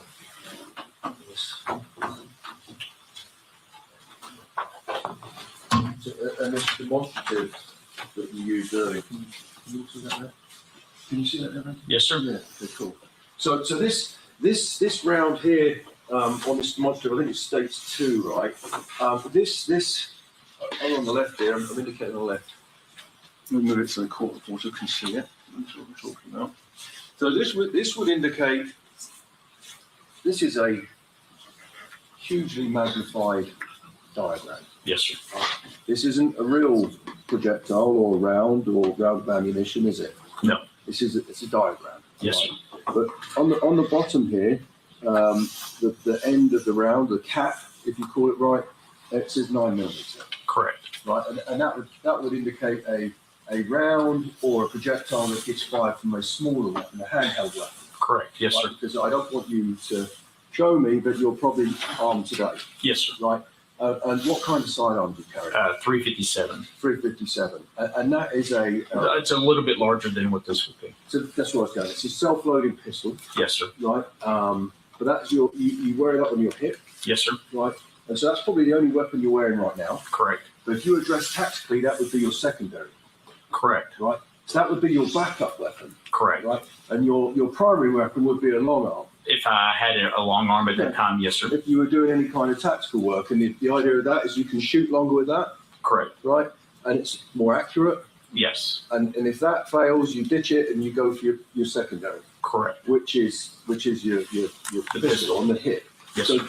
that's the kind of round that we're talking about here on your diagram, Correct. right? It's not the kind of rounds that Mr. Turner showed you. Where are they?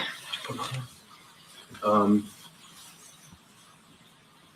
In States Exhibit 2012. Correct. The concept is the same. Yeah. Just a different type of And weapon. so the jury can see that these are a different caliber, right? Yes. Yes, sir. 223 can't be fired through a handgun, but the principle is exactly the same, Yes, sir. right? Although this, because it would have these, see that in 12, this has more powder. Correct. So because you said earlier, and we'll go back to the diagram here. Can you see? Oh, you can't see it. I'm trying to get these out without handling them. I feel very. Oh, yeah. You mind if I touch them? I don't mind.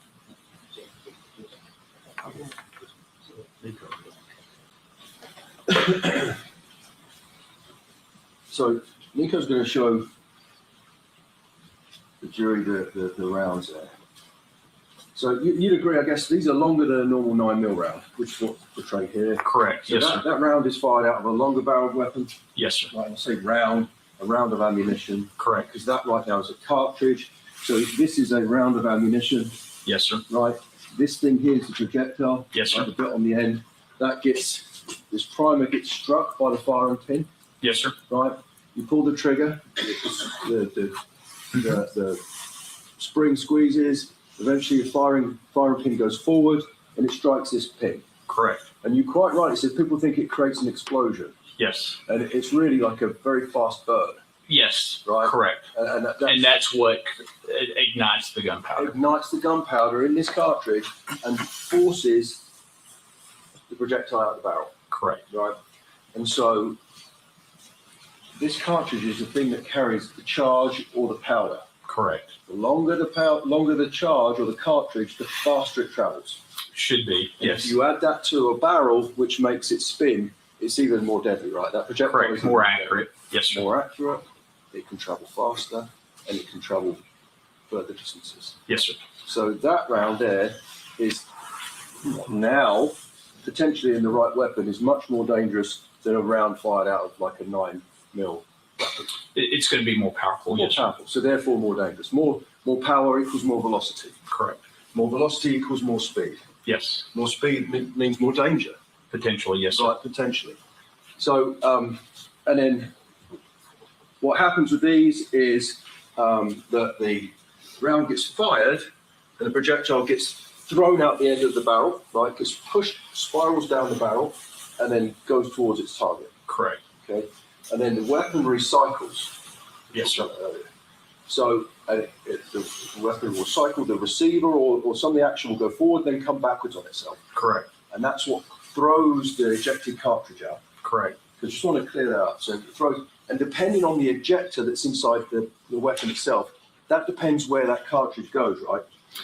A lot of things depend on where that cartridge goes, but yes, it grabs that basically and throws it out. Because some weapons have slightly different individual characteristics. Correct. They have like general characteristics, but that's how you can tell. Because sometimes there will be markings on the rounds and on the cases that you can say this has been fired by this weapon. Correct. And sometimes that is the ejector. Right? Yes. Because the weapon fires, recycles, and as it's coming back, it hits the ejector pin or whatever you want to call it, and it fires the round out. Correct. And generally, most of these weapons are they're recycled to the right. Yes. Because I guess Most of the ones that I've been involved with, yes. Okay, and I'm assuming maybe you tell us it's probably because most people are right-handed, right? Correct. Because it fires away from the firer's face. Correct. So generally, rounds when they're fired from a long-barreled weapon or a handgun go to the right. That's the intention. That's Yes, the sir. intention, because it keeps away from the firer's face. Correct. It'd be no good for military or law enforcement. Exactly. It goes away to the right, but sometimes it'll go backwards. Correct. So there's no real science, there's no real way of accurately saying, does it go backwards or just sideways? Correct. But what we can agree with is that round is more dangerous than one of these. Potentially, yes, sir. Yeah, and so therefore that weapon is. Yes. Right? Yeah. And so, because you must do some tactical stuff as well, by the sounds of it. Yes. And so when you deploy tactically, what equipment do you have? A pistol and a rifle. So you have your pistol was your secondary? Or your Correct. backup. What kind of rifle do you carry? A 223. Okay, and so what range is that accurate over generally? It could go from long distance, but I would say anywhere from, from 50 yards to 100, 200, 250 yards. And I guess it depends on how good your training is, right? What Correct. What other equipment would you have on you? A bulletproof vest. Potentially, you might have a helmet on. And so let's talk about your vest. So I mean, the deputies in the room now are wearing vests, right? Yes. And vests come in different types, Correct. right? So there's a general bulletproof vest, which is generally made of Kevlar, right? Yes, sir.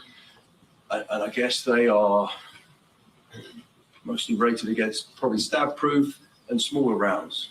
I don't know about the stab proof, but the smaller rounds, yes, sir. Yeah, generally speaking, they're probably not going to stop something like that, Generally, no. right? And that's kind of, I guess you might agree with me that that's general police issue is a Kevlar vest, probably what the deputies are wearing here today, that will stop a smaller round, which is one we were looking at there. Yes, sir. It'll stop one. It won't stop one of those. Usually not, depending on that vest, but yes, sir. Typically, Probably not, right? You wouldn't trust it. would you? no. No.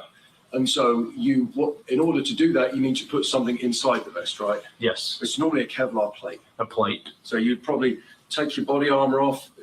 Sometimes they've got spaces for you to put the plates in them, Yes, sir. right? So you'd have to take your armor off, open it up, put the plate in it, right? At some point, but they usually stay with it most of the time. Unless you stays with it. But if you're doing a dual purpose thing, you've got your normal vest on, right? Yes, you sir. could have your plates in your bag, in a go bag in your vehicle, right? It depends on that individual. Yes, sir. But you probably have plates in yours. Yes. Because otherwise, you wouldn't want to risk your life with that, right? Otherwise, Correct. Yeah, of course. And that's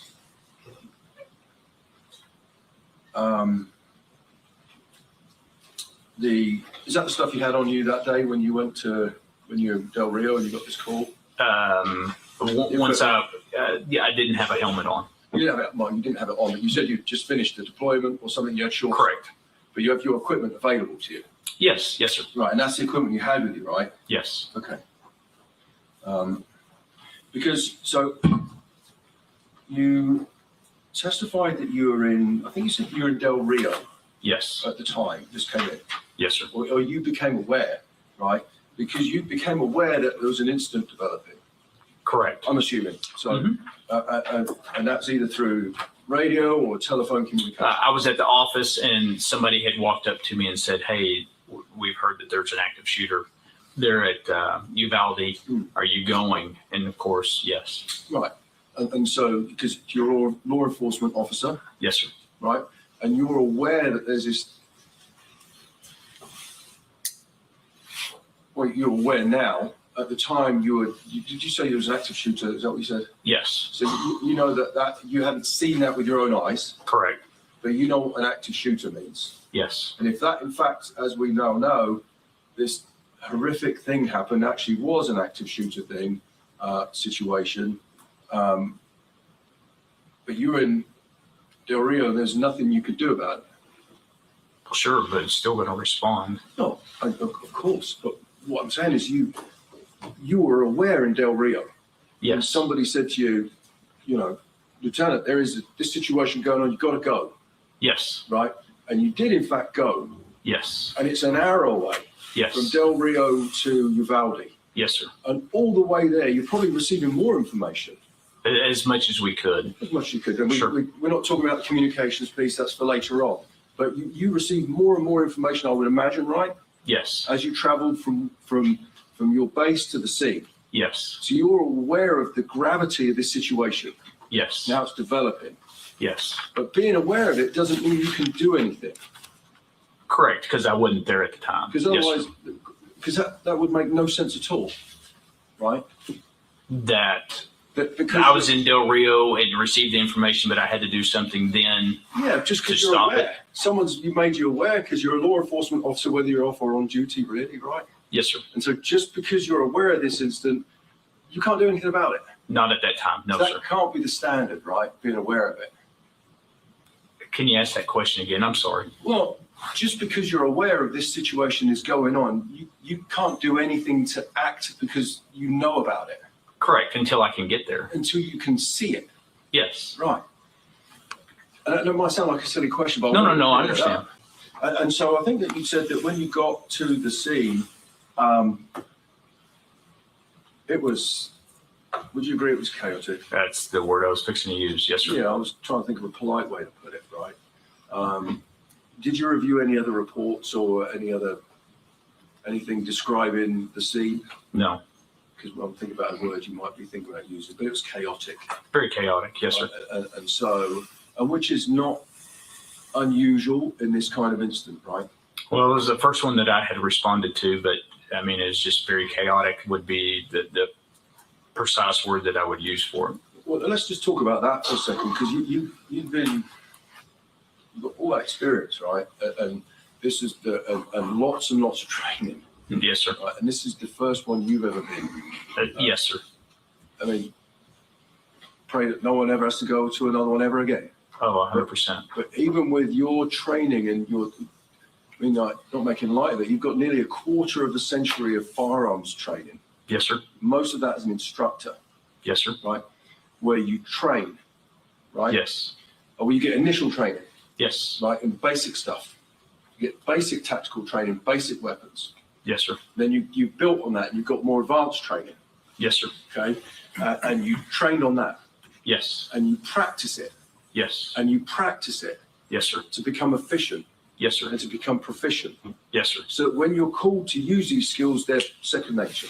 Yes, sir. Right? Because finish my sentence for me, if you would. If you don't use it, you lose it. If you don't use it, you lose it. That's right. So you have to train these skills and hone them and practice them for them to be second nature. So when something happens, you don't have to pause and think memory files. What's going on? What am I supposed to do now? Right? Correct. Because what I'm going on to is you said that while you're at the scene, the BORTAC team breached the classroom. Correct. Right. Now, tell me if you know, it's the Border Patrol tactical team. Correct. Right, and I don't know, they're a very well-trained bunch. Yes. Right, and they're very proficient at what they do. Yes, sir. And they're very well equipped. Yes. And again, if you know, we could probably assume that they practice a lot. Yes. They train a lot. I would suspect so. So when they operate, they almost don't need to communicate with each other. Correct. To some extent. Yes, sir. But they're so well rehearsed, they get faced with a situation, they know what to do. Yes, sir. And in fact, that is what indeed happened here. Yes, sir. Right. Eventually, when the BORTAC team arrived, they were the ones who breached and ended this situation. Right. Correct. But you'd agree the difference, the qualities of the BORTAC folks are that all that training, lots and lots of training, lots and lots of practice in order to be able to do that. Correct. And they're properly equipped, right? Yes, sir. Because you'd agree that in order to do some sort of breach like the one that you're talking about, someone has got to be properly equipped. Well, you would love for that to happen. Ideally, that's how you would train. Right? Ideally, yes, sir. Training is doing things properly equipped. Correct. Because we live in the world of health and safety and stuff like that now, right? So you have to, sure. So you're going to respond without the helmet and the vest and stuff like that. Yeah, but so the BORTAC team, they were armed with long weapons. I believe so. Yeah, and what I mean long weapons. You know what I mean? Move around. I'll do it anyway, like a long arm. Yes. Like the one you found in. We'll find it in a minute. And a pistol. Yes, sir. Properly rated vests. Yes. And a shield. So they're the ones got there and did that. Right. And so that's what happened there. So, and I'm assuming that this has all gone on, and once that's happened and been cleared, that's when you can move over to your duties of collecting evidence and documenting the scene and stuff. Correct. Yeah, you wouldn't do this while that was going on. No, sir. So after that happened, this is when you got deployed to do this. Correct. Yes, sir. Right. But that wasn't the only thing you did in this case. You said you did some interviews, right? Yes. Let's talk about these photographs first. Just give me 1 second. I want to And you're a man approach witness? Yes, sir. Very good. I just want to talk to you about a couple of them.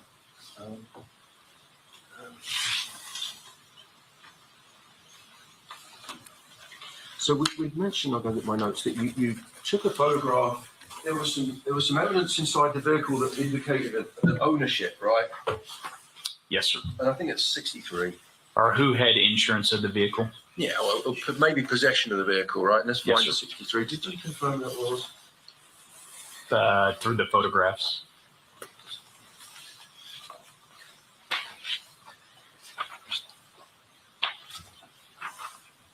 What's it, 63 or 53?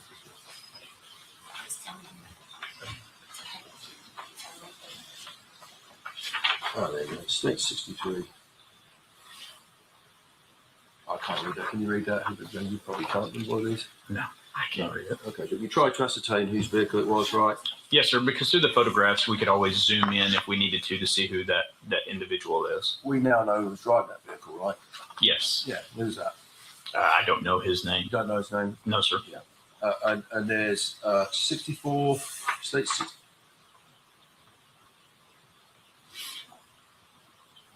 Oh, okay, cool. Oh, yeah. And then 64 is a cell phone, right? Yes, sir. Around that. Do you know whose cell phone that was? I don't know his name. You know now, right? No, I don't know his name. You don't know his name? No, sir. You'd agree it's the guy responsible for this shooting, right? Yes, sir. Yeah.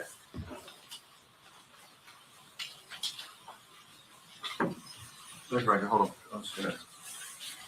Might be able to publish some of them on the screen. That'll make it easier than me standing there, right?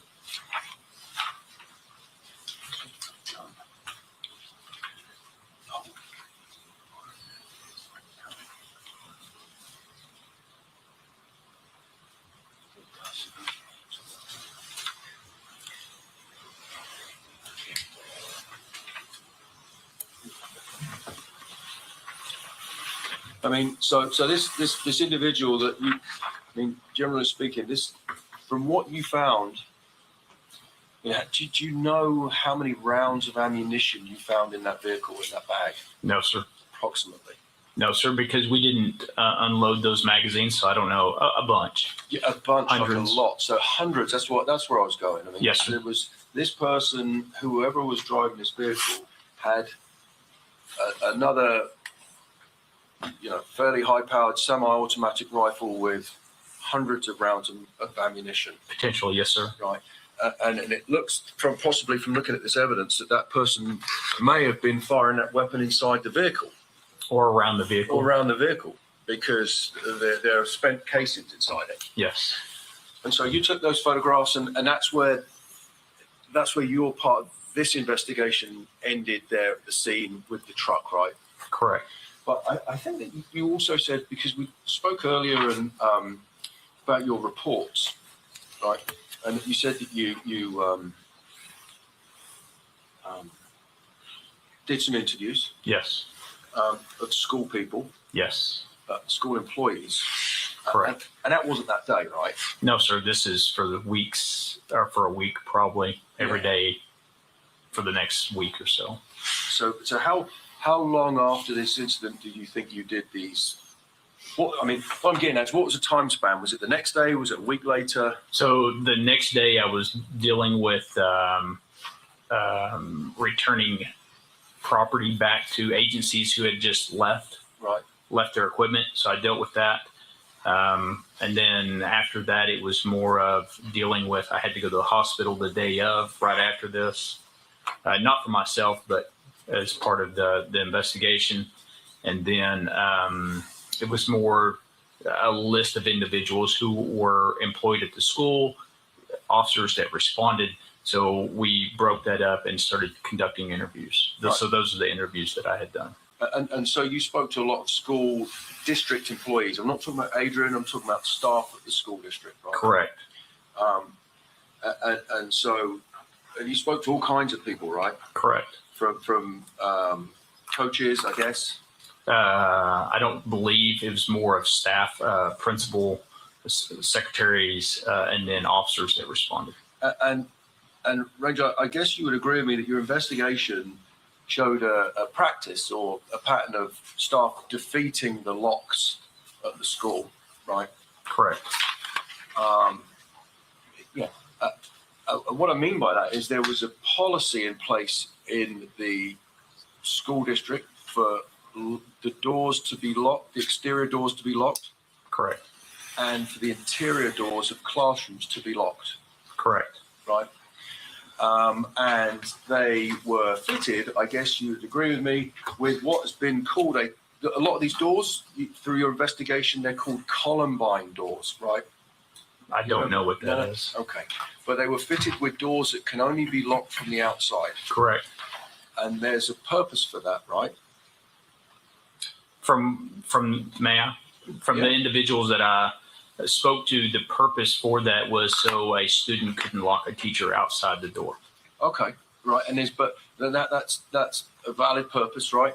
But what you know through your law, because you've been a firearms instructor for 24 years, right? You were around just after Columbine in 1999, and you've done lots of training in active shooters. Yes, sir. Scenarios, right? And one of the reasons that those doors are supposed to lock is so that people like the person who committed this unspeakable act can't gain access to the building. Yes, sir. Because if it's locked, presumably they don't have access to the keys. It'd be harder to get into the school. Yes, sir. Yeah, if it's locked, you can't get in through a locked door without breaching it. Correct. Right? Because these doors are pretty substantial. Yes, sir. They're metal. Yes, sir. You've got metal frames. Yes, sir. So if you were to go and you would need, and your team would need special equipment to get into that. Correct. So the reason they're locked is so that a kid can't play a prank on their teachers, right? Sure. But also for more sinister reasons to prevent things like this happening. Correct. Right. And that's just the external doors. Yes, sir. Well, I was And speaking about the ones inside the classroom. But or at the external classroom. and internal, right? Yes. But your investigation showed a pattern of staff defeating these locks. Based on the interviews I had done, yes, sir, there were staff that wouldn't always lock the inside doors. Yeah, and I appreciate that. But your investigation showed that the school had magnets that they could place on the doors to defeat the locks. Correct. And they would give them out to staff. Now that I don't know. But I know there were some teachers that utilized those. Now, do I know if the school gave those out? I don't know anything about that. You don't recall being told that these magnets were given to substitute teachers because they wouldn't be able to get in and out with passes? Very true. Yes, sir. But your normal staff, no. But substitute teachers, so because they weren't given a key to the classroom, they would be given those. And I know you're probably aware there was a policy that was against the school policy. I would suspect so. Yeah.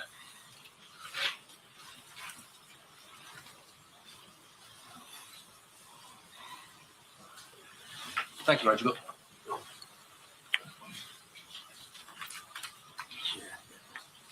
Yeah, and so just to confirm that your investigation revealed that there was a pattern of leaving these doors unlocked. Yes. There was a pattern of defeating the door locks with magnets. Yes, sir. Right. And on this day when you were there, you now know that these doors were in fact all unlocked. At the time, I was under the same impression as everybody else that the door was locked. Then come to find out that I've been told based off of that crime scene investigation that door was unlocked. Well, let's just talk about that for a second. So we'll deal with the end of it first, right? So now through your investigation, I appreciate you can arrange it. We now know that those doors are all unlocked. I know that one door was unlocked. The one on the west, right? Yes. Is that one you refer to? The door, I don't know what classroom door that is. My approach to this. Yes. Just very briefly, just to clarify. Yes, sir. So, I'm going to show you what's this next one. And this is the demonstrative of the scene, right? Yes, sir. And this is the school. Correct. And this is the new building or the west building. It's called, right? And you'd agree this is the south door. Correct. When you say we know that the door, you said the door was unlocked. We're talking about this west one. No, sir. I was talking about the inside door. Oh, the inside door to the classrooms? Correct. Yeah, they were locked. Do you also, they were unlocked, sorry. One of those that I know of was unlocked. Did you know that one of the door locks wasn't even working? No, sir. You didn't know that? No, sir. Right. I take it back. I knew that they'd been having problems with one of them because they had reported it to maintenance that one of the doors was not working. And nothing had been done about it, right? Correct. So the school knew that that door wouldn't open, that wouldn't lock, That they were having issues with it. Yes, sir. right? And it had been reported to maintenance, That's what I had been and nothing had advised. been done about it. Correct. It was supposed to be locked, Yes, sir. but it was unlocked. Do you also know through investigation now, I guess you can agree, that the external doors were also locked? Not on based on my investigation, but based off of information I had heard. Yes, sir. Okay, cool.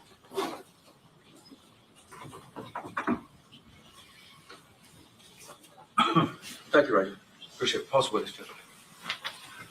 Mayor, Your Honor. Yes, sir. I'd like to start with this whole idea about the common pattern of defeating these Columbine doors being the magnets. You're going to have to ask that question a different way. I'm Fair sorry. enough.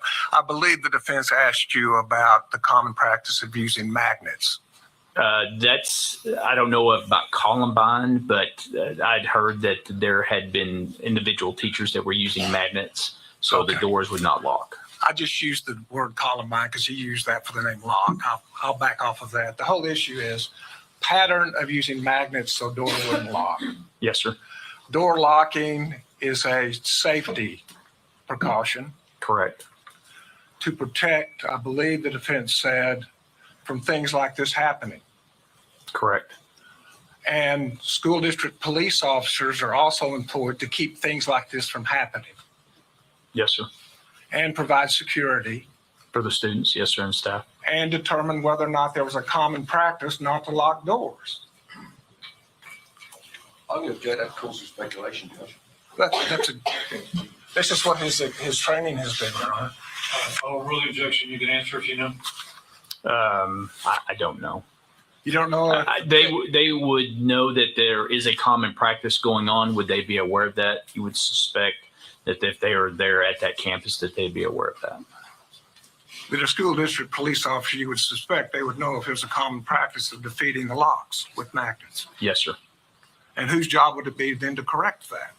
The staff or that officer.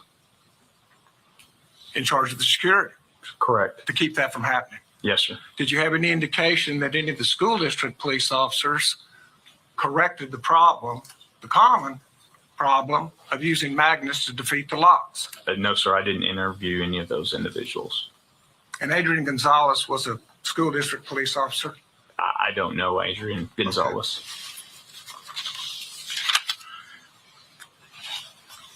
I'd like to also speak to you about the casings you found inside the car. Yes. And just to be clear, the casing could end up inside the car because the weapon was fired inside the car It could. and the casing ejected. Yes, sir. But if a window is broken out, can a casing escape a weapon outside the car and enter the car? Sure. Yes, sir. And was there a window broken out in this case? Yes, In this the- vehicle? Front passenger window. So it would be completely consistent with being just outside the car for two casings to end up inside the car. It could. Yes, sir. And I wanted to talk to you also about the suggestion about to do anything about it, you need to see it.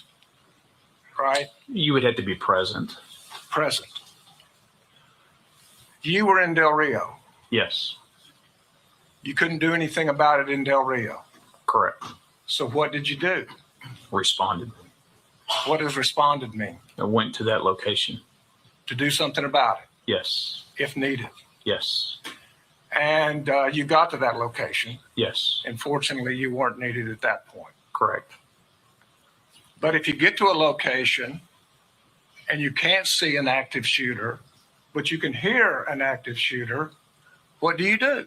You respond to that location Go to see it? to work, not just to see it, but to respond and to initiate whatever you can do to stop it. So an active shooting and you hear shooting, to do something about it, you go to it. Correct. You don't look for cover. Correct. But we talked about equipment. If you don't have your helmet on, then it's okay to look for cover, right? No, sir. If you don't have your rifle, but only a sidearm, it's okay to look for cover, isn't it? No, sir. I object to leaving, Judge. It's the same.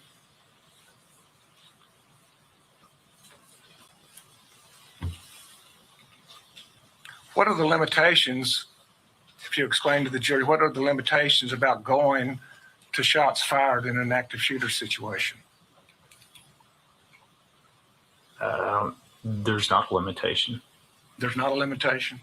I wouldn't say so. The rule is what? To engage, to stop the killing.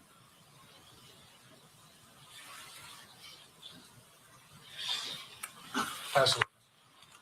Briefly, if I may.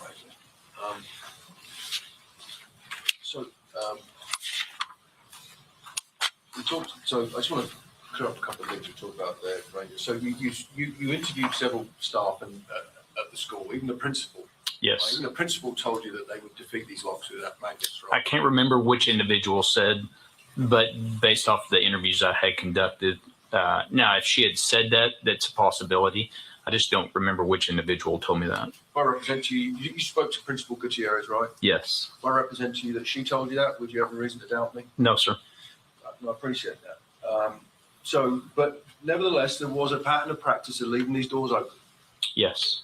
leaving them unlocked. Unlocked. That's what I mean. When I say open, I mean unlocked, Yes. which is a safety issue, right? Yes. Okay.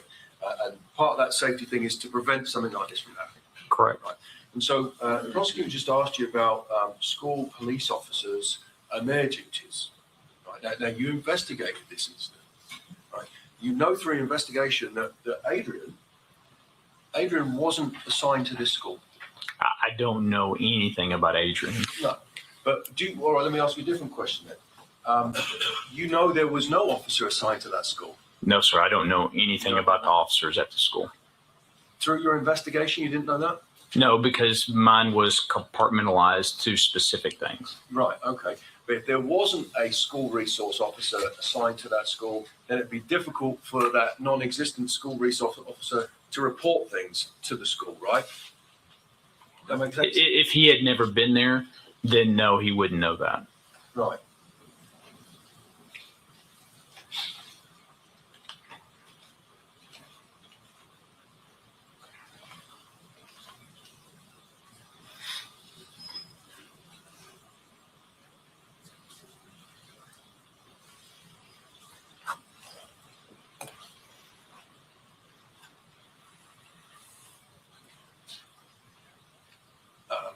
No further questions. Thank you, Rick. No further questions? Recall, either side. We don't need to recall him, Your Honor. Subject to recall, please, Your Honor. Okay, Ranger, the rule's been invoked. I think you're familiar with that. Please don't discuss the case with anyone. Be available for recall. And once again, when you know the case is over with and the rule is over, you can talk about it. Thank you. We'll see you next time. Thank you. Thank you. Next witness. Justin Duck.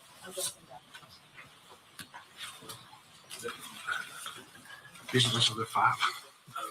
Which one's it? Oh, did they go in? The ditch. The other five photographs that you objected to earlier. We'll give object to them. Listen. When was this? What was this? Justin Duck, he just did the subsequent stuff.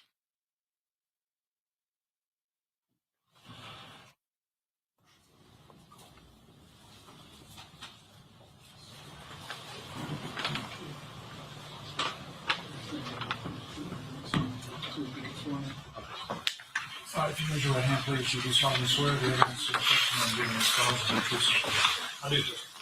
Have a seat there and adjust that microphone, make it comfortable, and speak up so everyone can hear you.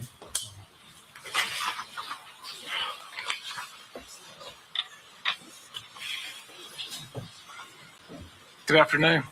Good afternoon. Would you tell us what your name is? My name is Justin Duck. Justin Duck, what do you do for a living? I'm a captain with the Texas Department of Public Safety. And where do you work? I work at Austin headquarters for DPS. Okay. How long have you worked there? A little over 19 years now. And could you just give us a brief history of what you've done there? Yeah, so I started in 2006 as a Texas Highway Patrol trooper out of Houston. In 2012, I promoted into the Criminal Investigations Division, where we investigated forgery, fraud, motor vehicle theft, and violations of the Texas Racing Act. In 2016, I promoted into the Texas Rangers, which is the major investigative branch for the Department of Public Safety. In 2024, I promoted into the Office of Inspector General as a lieutenant, and there's basically the internal affairs of DPS. And in earlier this or late or mid 2025, I promoted into my current position in the Human Resources Operations Division. And back in 2022, what were you doing? I was a Texas Ranger stationed out of the Waco area. Out of where? Waco area. And did you end up in Uvalde around May 24th or soon thereafter of 2022? Yes, sir, I did. How did you end up doing that? In my time in the Rangers, I was part of the crime scene investigation team. And so when the shooting happened on May the 24th, we were activated and told to respond to Uvalde. And when did you respond? May the 24th. And how long a drive is that? You know, I don't recall exactly, but it was several hours from Waco. Okay. And were you given an assignment on searching a truck? Yes. And tell us about that. So the morning of May the 25th would be the following morning. I was assigned to process a 2008 Ford F-150 that had been wrecked into the drainage ditch just south of Geraldine and South Grove there next to Uvalde, or I'm sorry, next to the Robb Elementary School. And we've just looked at photographs of May 24th when the truck is in a nice clean ditch, correct? Yes, sir. Did anything change about that? Yes, sir. The night of the 24th, it rained, and so the ditch filled with water. And how did that complicate your work? Well, any evidence that would have been immediately around the outside of the truck, it was now covered in water and difficult to locate. And so did y'all just give up? No, sir. Tell us what you did. We searched the truck and the area around the truck, and we found numerous items both in the water and inside the vehicle. How'd you do that? Well, we had to put our rubber boots on and get into the water. Okay. And what did you recover? From the water next to the truck, we recovered a duffel bag with a rifle and 6 loaded magazines. And did you recover were any spent casings recovered either that day or the next? Yes, sir. So the day of the 25th, there were 2 spent casings or fired cartridges located inside the 2008 Ford pickup, one near the rear passenger door and one near the front passenger door on the floor. Ranger Cody Allen also recovered a fired cartridge from underneath the water there next to the truck. Just by feeling around by feel, he located one. And then on May the 27th, Ranger Scott Swick, after the water had receded a little, went out and found a 4th fired cartridge. So over a total of 4 spent casings? Yes. Either in the truck or close by it? Yes, sir. And that's from just searching with your hands into the mud, and then thereafter, as it recedes, another casing was recovered? Yes, sir. And have you had a chance to look at photographs of those 2 searches? Yes. And are they fair and accurate depictions of the search? Yes. State now offers Exhibit 76 through 80.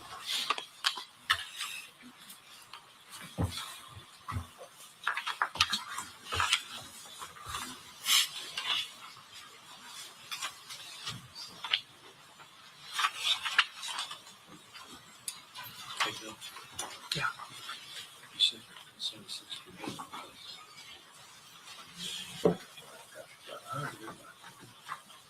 Through 84, 76 through 84, Your Honor. Sorry.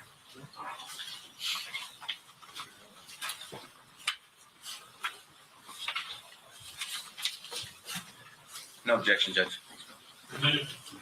May we display those to the jury, Your Honor? Yes. Ranger Duck, if you'll look behind your left shoulder.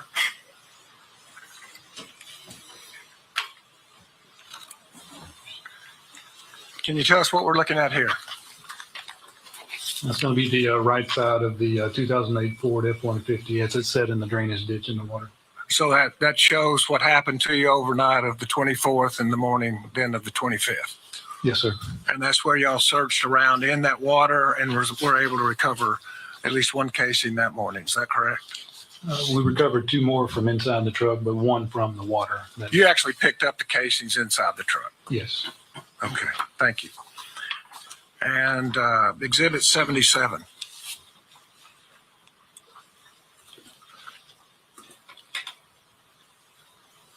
Is that a fair and accurate depiction of the condition of the drainage ditch that y'all searched? Yes, sir. And 78. You can tell us what we're looking at here. Yes, sir. That's going to be the front right of the pickup truck there sitting in the water, and you'll be able to see Ranger Cody Allen's feet there as he's digging into the water. In front right, that would be the front passenger side. Right is passenger side. Yes, sir. And that's the general location where something was recovered. Yes. And Exhibit 79. And that's going to be Ranger Allen with the spent cartridge in his hand, too. That's as he brings it up. Yes, sir. It's photographed. Yes, Would you point that out to the jury where it is? You're welcome. Just walk over there. And was that a live cartridge or spent casing? That was a spent casing. Yes, sir. Thank you. And then there was a subsequent search of the ditch the next day. Is that correct? It would have been on the 27th. 27th, 2 days later. Yes, sir. And have the water receded to some degree? Yes. And on the bank there, is there a cartridge? Yes. Would you point that out also for the jury? Yes.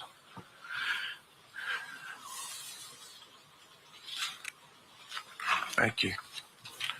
And then the photograph zooms up on that, and it's a little bit more evident that it's a cartridge. Is that correct? Yes, sir. And y'all attach evidence tags to cartridges Yes. and State's Exhibit 2. Is that what you're doing here? Yes, that's Ranger Scott Swig holding the number 39 next to the fired cartridge. And State's Exhibit 83. It's going to be same photo, just zoomed in. And 84. Same cartridge, just with a picture of the head stamp. And the head stamp is for what purpose? I wanted to make sure that we could identify that later on if we needed to, by brand or whatever. And was that brand LC 223? LC 22 is what it's stamped to. Yep. Thank you.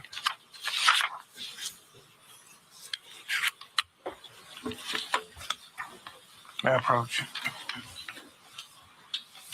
So on your exhibits 11 and 13, are those 2 cases that were recovered in the ditch?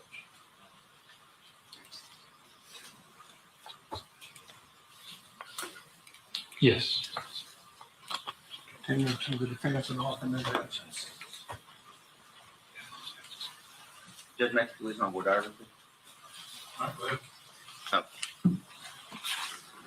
Ranger Doug, I'm going to ask you just a couple of questions. How long did it take for you guys to process this evidence?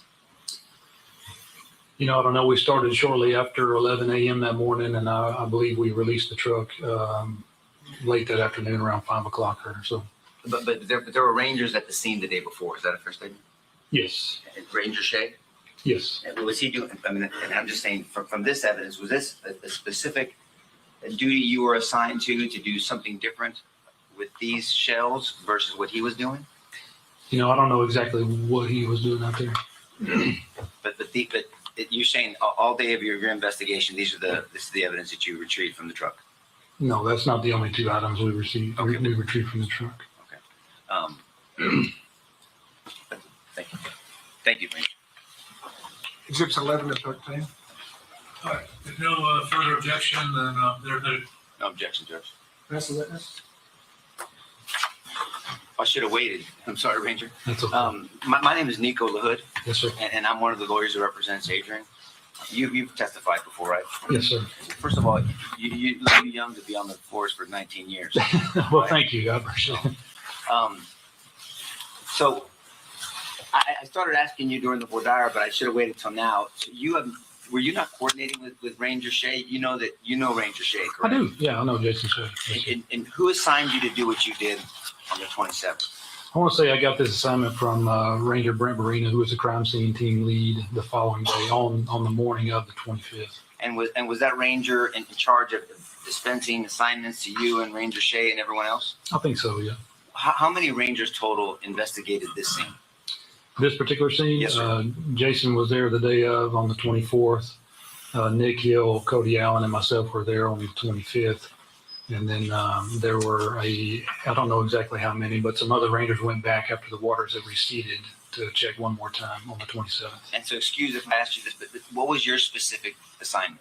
I was to assist in processing this truck for evidence. And when you say processing, 'cause that's a term of art in investigations, right? Yes. Will you explain to the jury what processing means? Sure. So we're going to be looking for any evidence that's in there that we can recover. And then two, we did some swabbing of DNA and things like that.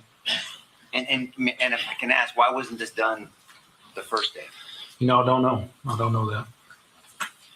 But you know that Ranger Shea was there the day before you, or sometime before you. I do, yeah. Because it's been entered into evidence. We saw these spent shell casings that Ranger Shea took. I know that he took some photographs the day before on the 24th. Yes, sir. What did you review before your testimony today? I reviewed my reports. Nick Hill had a report of all the evidence that we collected, and then I reviewed the photographs that we just went over. And was your report part of a bigger report, or did you have an individual report? I had one supplement or a couple of supplements within a larger investigative file. Judge, pursuant to 612 and 615, I'm assuming, is that all part of the discovery that we were given? Yes. Okay.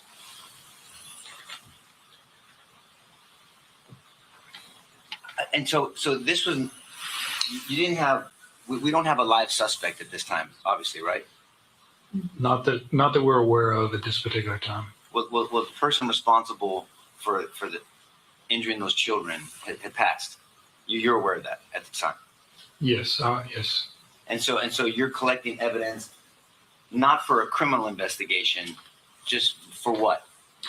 Well, at that particular time, yes, the individual that wrecked the truck there was deceased, but at that particular time, I don't know that we knew if he had any other help. Okay, but that's where I was going. Yes, so sir. it wasn't sure if he had anybody else helping him to assist in this evil act. At that particular time, we didn't know that. Do you know how long it took for you guys to realize that he was acting alone? No, sir, I do not. Now, did you recover full magazines? I think you testified 6 loaded magazines. From the bag, the duffel bag that was on the ground. Yes, sir. And that's, most people call those clips, but we know that's a magazine where you put the rounds in, Yes, sir. and you enter into the weapon, you chamber it, and then you can shoot a weapon. Yes. And did you check whether they were fully loaded or not? I did not. Someone else did. Do you know who did? No. Do you know if they were fully loaded? I couldn't tell if they had, 28 or 30 in there. I couldn't tell, but they appeared to be loaded. And typical magazines for a weapon like this usually carry up to 30 rounds, correct? Yes. So this was potentially 180 rounds, potentially. Yes. And so you could fit a .223 round in that, into that magazine, Yes. or a .556? Yes. Can you explain that to the jury, the difference? Because that kind of came up with Ranger Shea, that what rounds can fit in what magazines. So generally, 223 and 556 are one and the same for most weapons. I'm sorry, say that one more time. Generally, 223 and 556 are somewhat interchangeable for most of those AR style rifles. On a revolver, it's kind of like a .357 and a .38. 38 special, yes. 38 special, right? You can actually, you can only do a .38 and a .357. You can't do a .357 and a .38. I'll take your word for it. Okay, fair enough. Thank you for that. What did you do with the evidence? Like, who are you reporting back to? What did you do with the evidence that you collected? So the evidence I collected, I turned it over to Ranger Nick Hill, and then Ranger Nick Hill submitted it further from there. Submitted it to whom? I don't know exactly. Okay. Did you do anything else further on in this investigation? When I initially got there, I was in charge of documenting some of the bodies in the classrooms and helping get them to the transport vehicles. So we get them over to the medical examiner's office, and then after this, I was assigned in the kind of the evidence section, helping out there. So there wasn't a conclusion to your portion. You just did what you were supposed to do, and then you passed it on. Yes. Thank you, Ranger. Pass away. No further questions. Is your subject to recall on your side? The state doesn't need. Yes, sir, please. Okay, sir, the rule's been invoked. You know what that is. Please don't discuss the case with anybody until you know the case is over with and you've been released from the rule. You are subject to recall, so please stay in touch with the state. But you're excused for the time being. Thank you very much. Thank you, Judge. All right, ladies and gentlemen, I'll go ahead and give you your afternoon recess. Take 15 minutes. Please remember my instructions, and we'll see you back in 15. Would everyone please rise for the jury? Okay, you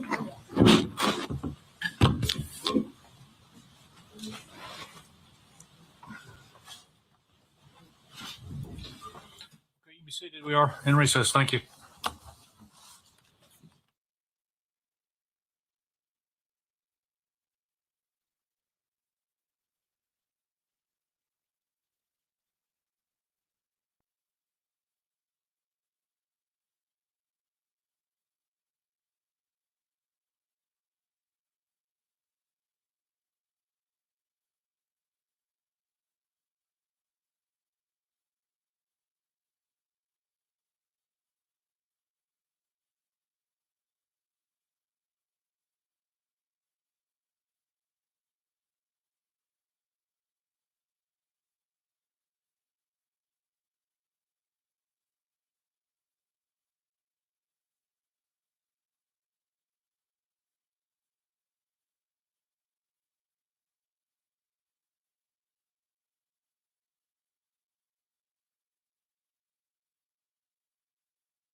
To receive certificates of achievement. It's a day of celebration.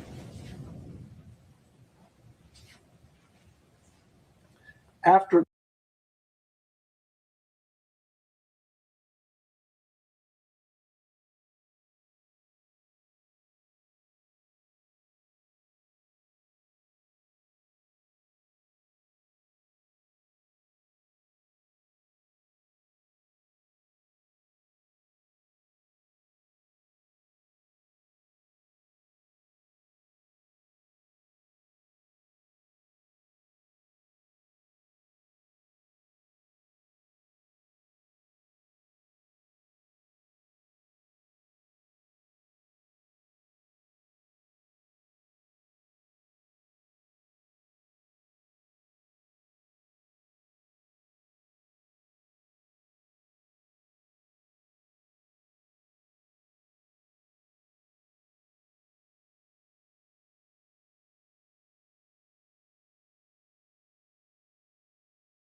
the dumpster was picking up the trash. And I thought to myself, that's weird. They usually do that in the morning. What do you mean it sounded like a dumpster picking up trash? Like the dumpster truck, you know how it picks it up and it dumps all the trash. I don't know, it makes a loud noise to me. So that's what it sounded like. So that's what you heard. Yes, at first. So it didn't ring a bell as to a concern or raise a red I mean, it was interesting. It was a little weird and odd. And I remember thinking to myself, that's strange. They usually do that in the morning. And then I just became, I guess, a little more aware of my surroundings. Okay. Did you continue on to the playground? Yes. And did you get to the playground? Yes. And how long were you at the playground? I'm not 100% sure. Maybe 5 minutes, A short give or period of take. time. Yes, a short period of time. What is it that disturbs your playground activity? We heard sounds, and to me, I thought they were fireworks. That's what it sounded like. And then another teacher also said, that's kind of strange. And then I walked to, they had like bleachers in the middle of the playground so I could see my kids, and I didn't make it there until Coach Gonzales picked up his radio and started yelling for us to get inside. Okay. So the combination of hearing these fireworks and Coach Gonzales, did you draw a conclusion from that? Yes, And what was that? that there was gunfire. Okay. So something was wrong. You So could see by his fireworks face. and Coach Gonzales meant you think not fireworks, guns. Yes.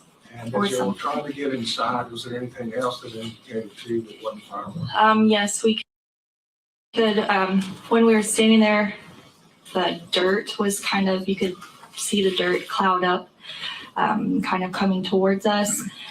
And then as we were all running into the classroom, I saw I don't know, call him horrible person, walking.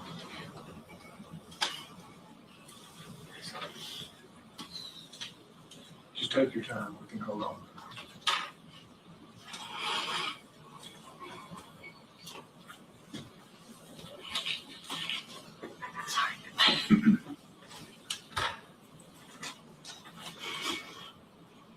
Walking towards the door. Can you describe him for us? He had all black, long hair, and a gun. You saw a gun. Can you describe that for us? I mean, I'm not really a gun person, but it's long and black, so. And about this dirt being, would you say plowed up? I need to understand that a little better. Like I don't know if you drop something in dirt or sand, I guess, and it kind of makes a cloud, and then I don't know how to explain it. Okay, and did you see one of those clouds or more than one? More than one. More than one. And so how many children did you have with you? In my personal class, or all together? Good question. Let's start with your class. At the time, I wasn't 100% sure, but I think there was about 10 to 12 students. With you. Yes, the rest had left. And there was another class out there? There were several other classes on the playground. At the time this puffing of the dirt was going on? Yes. Do they all allowed to intermix in for that? period of Yes. time? Okay. So the coach is giving you instructions, you've had your own confirmations, you actually see somebody with a gun. Is it stressful? Yes. Did it prevent you from acting? No. What did you do? I yelled to the kids to get in the classrooms. The second grade teachers had opened their doors to let us in. And I went to the first classroom and I stood outside the door to make sure everybody had gotten off the playground. So you got through the door before all your kids did? Not all of them, but yes. And so but you didn't go in? No. And why is that? To make sure they were safe. And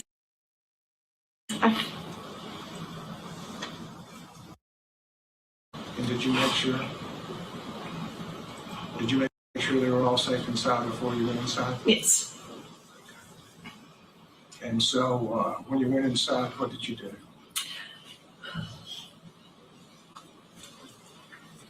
I went to the corner of the teacher's classroom and at that point noticed I had only about 2 to 3.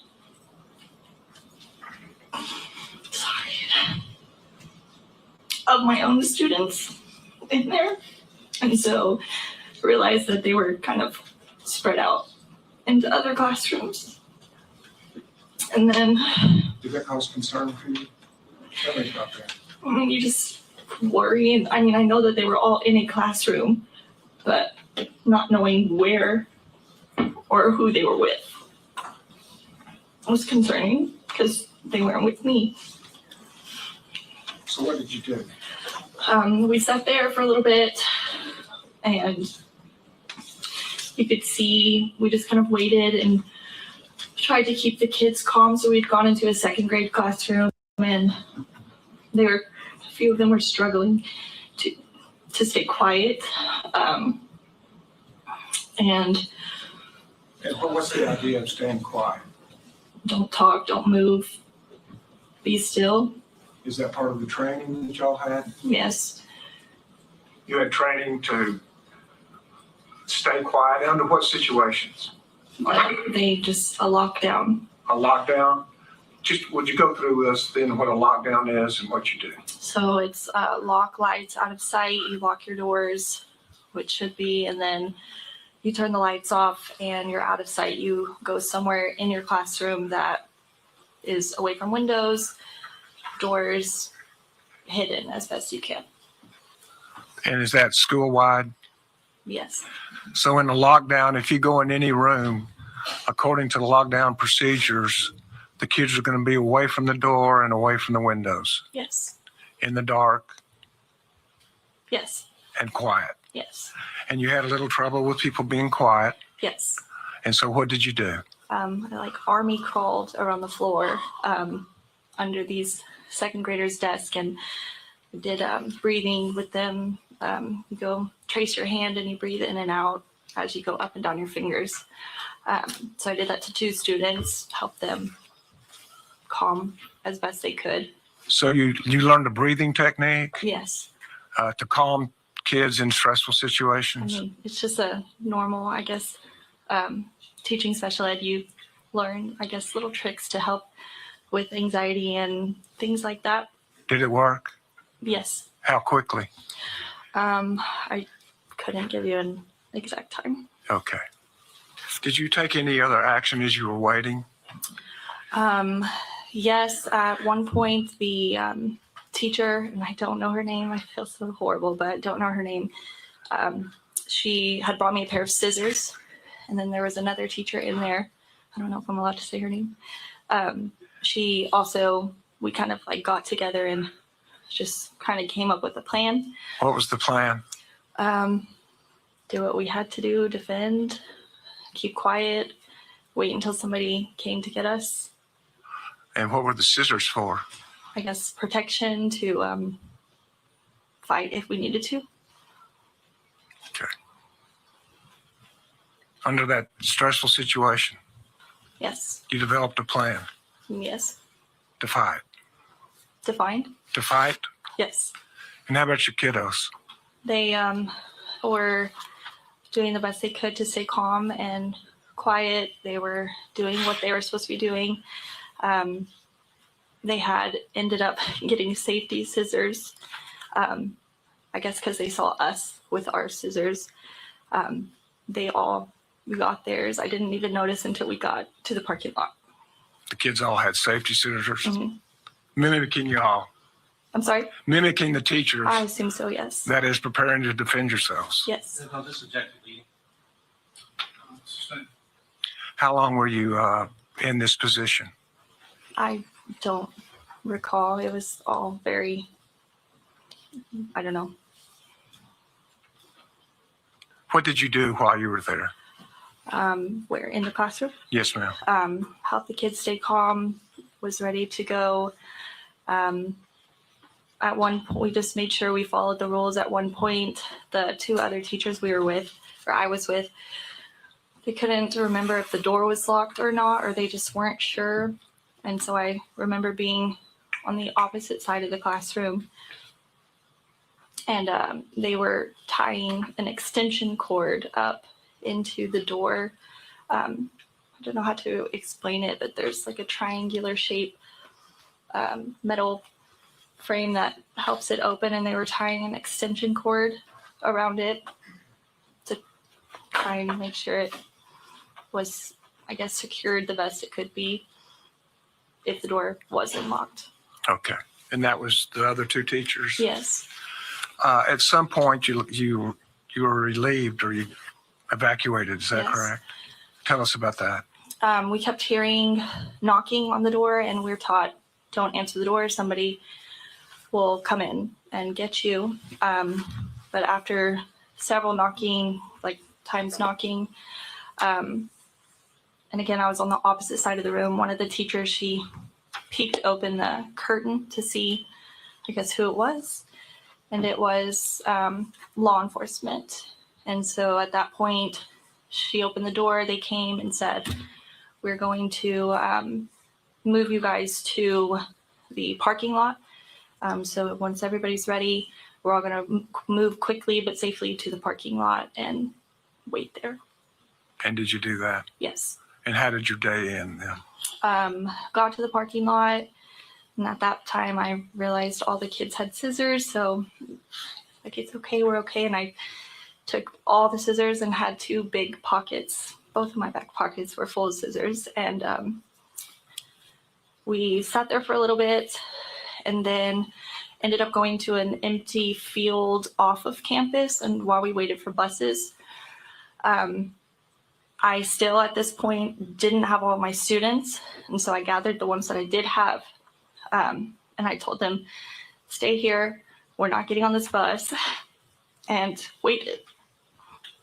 For what? For the rest of my kids. And did you get them? And then where did the bus go? It was a little bit of confusion, I guess. We went to the high school, or we were supposed to go to the high school. And then on the way there, the bus driver was just kind of going in circles. And then we were told that the high school was on lockdown, so we wouldn't be going there. And then we ended up going to the Civic Center. The what? The Civic Center. Okay. And is that where the kids were reunited with their Yes. parents? Okay. Thank you. We've gone through your day, and I want to just kind of go through so we have an idea of where all of this occurred. Okay.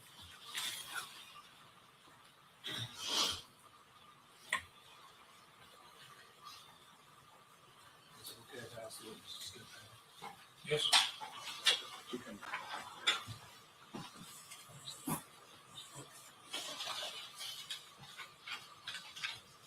We do this. What we have is we have people on both sides, so it's real hard if we get in front for them to see what you're doing. So if you have to point at something, feel free to do that. I'll give you a second just to kind of familiarize yourself with State's Exhibit 1. Okay. Do you recognize State's Exhibit 1? And could you show us the perimeters then of Robb Elementary School?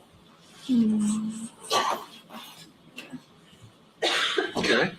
And so when you went to recess, where did you start? I started here. Well, I was originally at the very beginning here in one of these classrooms, and then this is the library. So this is where I pick my kids up at. Okay, let me ask, is the fourth grade wing there? Yes. Would you point out the fourth grade wing? Okay. And the library just The holds. fourth grade wing, you point to it, it has 3 X's on it, is that correct? Yes. And then there's a building north of that, or is it still part of the fourth grade It's wing? connected. Excuse It's part of it. It's connected. Okay, and then so y'all had been in the library? Yes. Is it still somewhat part of the fourth grade It wing? is in here. It's right here at the other entrance. And you have to speak up a I'm little, sorry, because at now the you're other facing entrance. this way. So the library is where y'all had been, Yes. and then where did you go? We walked, my classroom was on this wing right here, so we stopped. Is that the second wing from the top? Yes, it's wing B. So here's the main office parts, and then here's wing B. So we walked down this little sidewalk, went to the classroom, dropped stuff off, got our lunch boxes, and then followed the sidewalk all the way down. And it was about here that I heard the dumpster, what I thought was a dumpster. And then this is the playground. This is where we ended up at. At that playground? Yeah, and it's like this entire thing. And is there another building right there at the bottom of the photograph that you were talking about? Down here, Right here? that's the pavilion, the PE pavilion where they have the basketball court and where the kids. Pavilion or pagoda? Pavilion, I guess. Okay. You call it a pavilion. And so where were the kids playing? They were scattered throughout this entire area. There's several different pieces of equipment. They had, there was just tons for them to do. So they were spread out all through here. All through and even behind the pavilion? Oh, not this far. I would say they probably stop about here. To the right, if I'm facing it? Yes. Okay, so could we go back then to where the Hillcrest Funeral Home is? Over here. Right here? Yes. So from this position, what would be the line of sight to the pavilion? From this Yes, right here. Correct. to that pavilion. Yes. And so could you see the children playing where y'all were playing? I'm sure if you were standing in the right spot, yes. And so is that likewise where the puffs of dirt came up? Possibly. Okay. So were there shots being fired toward the pavilion area? To my knowledge and experience, I thought so, yes. So some suggestion that there was no evidence of shots being fired toward the pavilion is contrary to what you saw that day. Is that correct? Could you rephrase that? Sorry. Louder. Could you repeat your question? Sorry. So some suggestion that there was no evidence of shots being fired toward the pavilion area, that would be contrary to your experience and what you saw that day. Overall, you can answer if you understand the question. Yes. To my knowledge, there were shots fired over here and saw the dirt and Okay. And where were they coming from? from this area right here. Like they would be coming and the dirt was flying up about this area. And where did you go when these things started happening? The second grade wing is right here, closest to the playground. I ended up in the first classroom. And before you got in that classroom, did you see somebody? Yes, on the way to the classroom, I saw a person in all black and a long weapon. And do you remember where he was? Yes, he was over here, closer to he was around this area. And are you marking there to the spot, southwest corner of the building and the parking area? Yes, and to me, I guess in the moment, it looked like he was at this, there's an entrance, a door right there. I thought he was more on the sidewalk. That's what I. Close to the sidewalk? Close to the sidewalk. How much time did you spend to look at him? Goodness. Just a glance? Mhm. Okay. Thank you.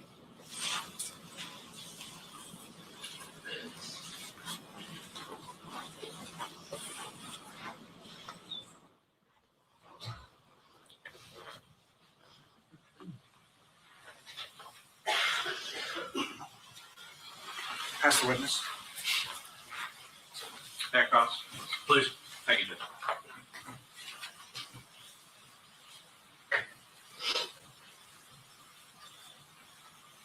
Hi, Ms. Hale. Hi, my name's Jason Dawes. I represent Adrian, and I guess I want to say first, I know that testifying and thinking about this stuff is hard. I can tell. I can see it, and we all can see it. And nobody blames you for that because you went through a lot. I mean, all of y'all out there went through a lot that day. Okay, so I say that to say I'm not asking these questions to make you relive that, to hurt you anymore. But do you understand it's important? I need to go through some of these things. because we are in this case and they have made allegations against my client, so we need to talk about that, okay? Yes. Okay. So they kind of, Mr. Turner walked you through what was going on that day. I think one of the things you said was that you had your kids in library, and just so that I know, and I felt like, just so that I can understand exactly what, you would take them to the library, drop them off, then where would you go? Typically, we would all meet as a grade level team, but since it was a fun day, I guess, award day, we didn't have to meet. So that day I went into the math interventionist room. I want to say it was like room 132. And we spent time looking through her manipulatives because she was going to retire and I was going to take some from her. Right. And I think you said that in your statement, you said manipulative. Yes. So we had it transcribed, and I thought the transcription was wrong, because I said the word can't be manipulative. Yes. But It's so students could manipulate and move to Got it. understand. Okay, so that's kind of what I want to understand. So manipulative is like an object or something that they're using, and it teaches them a lesson about, I guess, whatever your lesson is. that you're Yes. trying to teach. Okay.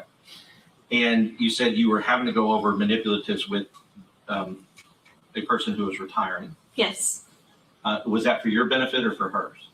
Both, I guess. You see what I mean? Like, was she teaching you? Oh, no. I was just going through what she had so I could use it in my classroom. Understood. So she was no longer going to be using it as she was retiring. So I was getting that from her. Got it. So she's basically saying, look, I had these things I think your students could use. Yes. And you were saying yes, and let me see them, and this looks interesting. Okay. Yes. That does clear up a part of the interview. So I guess at the point where you go to the library, so you were going over that and decided, we don't have our meeting, our staff meeting or whatever, our team meeting, might as well go get the kids and give them extra time out on the playground. Yes. That sound right? Yes. Were all of your kids in the library at the time? The ones who had stayed, yes. And what does that mean? So after the award, some of the students had left to go home. Okay. And was that like a normal thing? Typically after awards, yes. Okay. So, I mean, I guess what I mean by that is, did the school say, look, because we're talking about May 24th, real quick. May 24th, can you give us an idea that year, if you remember, can you give us an idea like how close to the end of the school year May 24th was? Maybe a week or two. Okay. I don't know. And I'm sure you're in grade school, so nobody's doing like finals or anything, but have you as the teachers, or at least have you guys already basically submitted all the grades that they were going to have, or were there still more grades that had to be submitted? There were still more grades, but I believe we had to do them for 4 weeks. Okay. So. And do you know a park that's commonly known in Uvalde as Mexican Park? Yes. Okay. And can you just describe what that is? I've never been there. Oh, but you've heard people talk about it? Yes. And they call it Mexican Park because I think it's named after somebody famous in Mexico, I guess. but that's what it's called there, right? Yes. The high schoolers, they have awards day too, or did you know? Yes. Okay, they have awards day. Do you know if it was pretty common throughout Uvalde, the Uvalde ISD, that on awards day, if you want to go home, parents want to take you out, do something fun, or you want to go to, you want to go shopping at the mall or whatever with your parents or whatever those things, that would be a normal thing. They can take them out of school or they can take them home and they wouldn't be in class. Are you asking for every child would do that, or? No, I guess, do you know if it was because you're in an elementary school and Uvalde has a middle school. Yes. And Uvalde has a high school. Yes. And I don't know really I'm really just trying to ask, I don't know your experience with the middle school and the high school levels, but it sounds like that they were having kind of awards and things going on in celebration on the same day from the high school level to the elementary school level. But you wouldn't know that. No, I was not aware of that. Okay. But you do know that in elementary school, not that every kid would go home, but if the kids wanted to go home, they would go home. Yes. Okay. And in fact, your kids that you talked about, the ones that you had that day, those were the ones that didn't go home with their parents. Correct. How big is, when we say your kids, we're talking about your class that you're responsible. Yes. How big is it normally? About 22. About 22. And how many do you think or remember that you had that day? I believe it was 12. 12. So probably, I mean, close to half of them had chosen to go home with their parents, or their parents chose for them to take them home. Be a little less, yes. A little less, right? So 10 out of the 22 had gone home. Yes. All right. And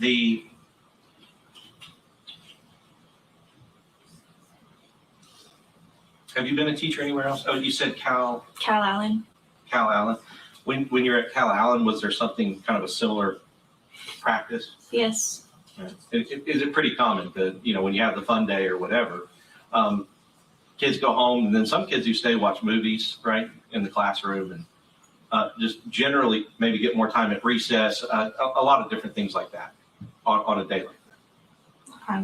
I guess, yes. Right.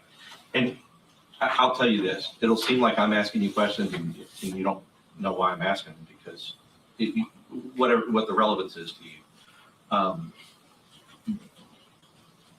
But I'm not asking them, I guess I'm not trying to ask them to bother you with. Do you understand? But I really just want to know, because I don't know. You're the teacher, you're the first teacher that we've heard from here. And I want to know from you what that policy, or kind of what that practice was on that day. You understand? Yes. As far as that goes. So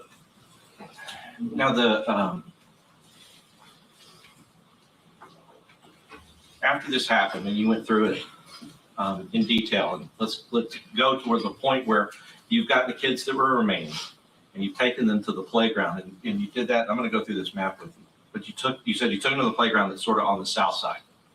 Yes. Okay. And you said as you were on the way, you found or you heard something that sounded like a dumpster picking up the trash. Yes. Do you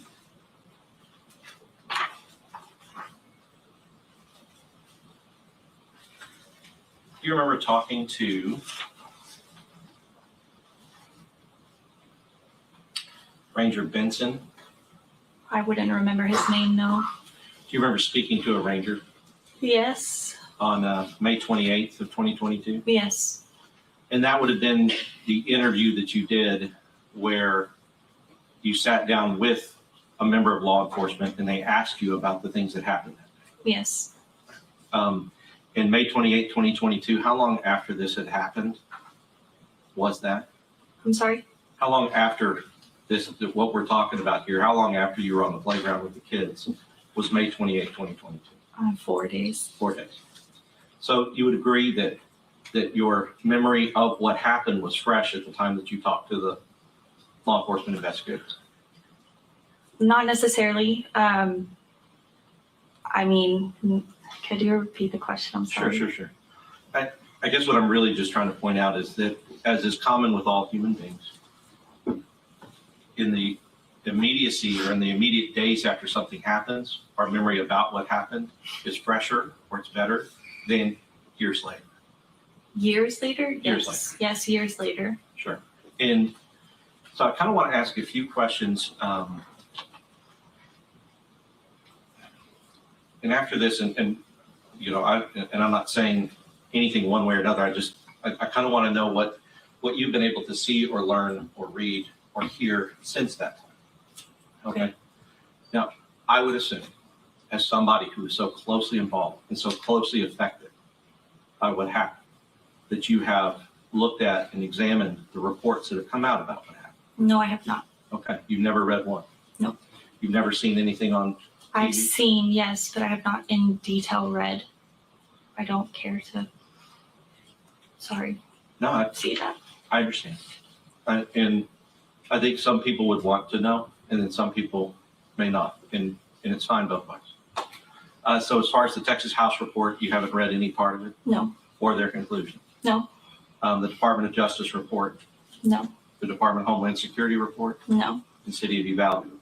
No. Have you talked to other teachers since about what happened? Yes. is there any kind of support group that you have with the other teachers or other people who were there where you guys have talked about it together? We did group counseling, but it was maybe 5 teachers 4 times within like 3 months. And of course, like I said, I'm not asking these questions because there's anything wrong with that. I'm glad that whatever communications that you've needed to do, you've been able to do. But I want to go back to the interview. Because in the interview, do you remember talking in the interview, and do you remember the ranger asking you what happened, what you witnessed and what you saw? I mean, it was a while ago, so I don't really remember the interview. I just remember where it was at. Okay. And I guess what I mean is, did you understand that the purpose of him interviewing you is to ask you what happened on that day and what you witnessed? Yes, I guess. I didn't know if it was, I thought it was mandatory we had to do it. Sure. But I guess what I mean is that obviously when something like this happens and you're in the room with a ranger, a law enforcement officer, the reason you're there is to tell the ranger what you witnessed. Yes. Okay. Because, in that interview, you did talk about, you heard a sound like a dump truck, right? You described it as a dump truck at the time. Yes. You described it here as like a garbage truck. Yes. And trust me, to me, there's no difference. I think it's the same. And what you're describing, I don't know, everybody's probably heard it, and I just wanted to clarify. What you're describing as part of the sound is like whenever it kind of takes up and dumps and like slams it back down and boom, like yes, that kind of sound. Mm-hmm. And was that a common sound for you to hear on the playground? I know you said it was weird for the time, but is that a common sound for you to hear on the playground at Uvalde or at Robb Elementary School? At least once or twice a week, yes. Okay. So do you know what dumpster would have been being emptied, or you just remember hearing that sound? I just remember hearing the sound. Okay. And so before you came here to testify today, because you said it's been years since you gave that interview. Yes. Did you sit down with any member of the prosecution and discuss what you would testify about? When? I guess, could you clarify the time frame? Sure. I guess at any time after this event occurred, but before you came here to testify today. Yes. Okay. Which is there's nothing wrong with that. Okay. But what I'm trying to do, yeah, it's fine. But what I'm trying to do now is figure out at any time when that happened during this interview, did they play for you this interview so that you could hear what you had told Ranger Benson before? No. Okay. So you've never heard any of this? No. So I have some questions. Well, you were there and present when you did the interview, but nobody's ever played it back. No. Because during that interview, you described going into the classroom and that you described the scissors as you described for us today. But during that interview, 4 days after this happened, you never told Ranger Benson that you had seen anybody matching the description of black, wearing all black and long hair. Okay. I mean, I don't know. I don't remember. Okay.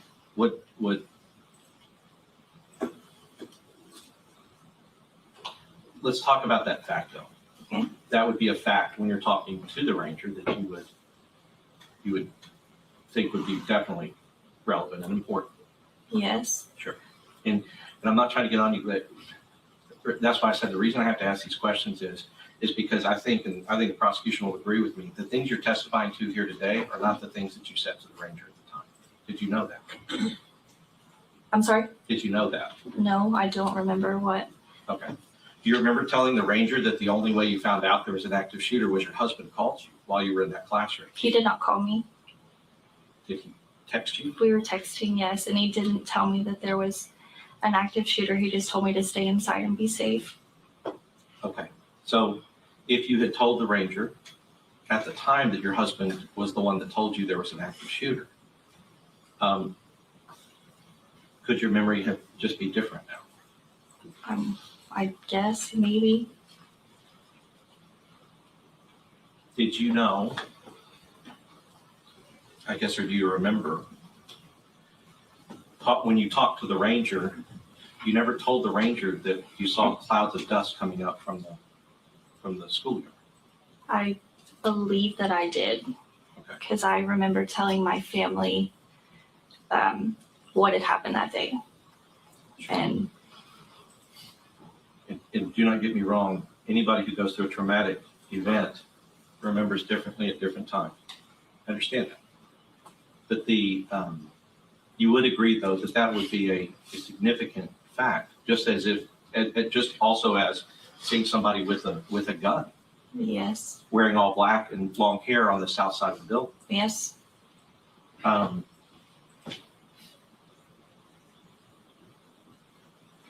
And I think what I'd like to do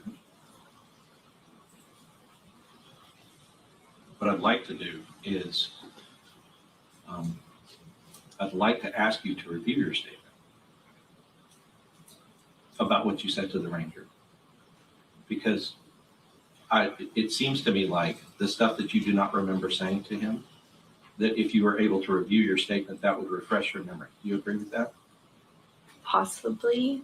About what you said to him. If you watched what you said to him, it would refresh your memory about what you said to him. Well, yes, obviously. Sure. I'd like to do that.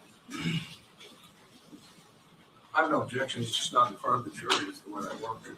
I understand. I'd like to have an opportunity to have her review her statement so that I can do a cross-examination that How long? what is it? Maybe 10 minutes, 15 minutes. All right, well, ladies and gentlemen, of the jury, if you want to take a 10-minute break, we'll bring you back out shortly. So, would everyone rise for the jury?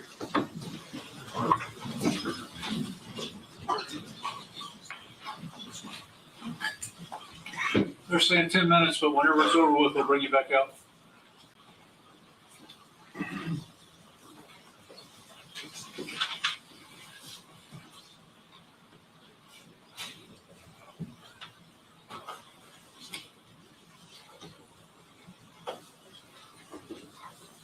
Okay, you can be seated in the courtroom. Y'all have it. Your Honor, may I Keyed up. approach the witness? Yeah. Yep. And do you need water or anything before we? Okay. That's what I'm gonna get her some. Okay. Here. Okay. Second.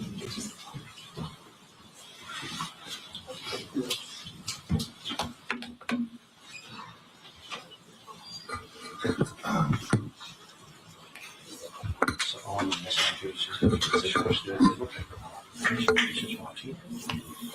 Watch your hands when you're done. That's it.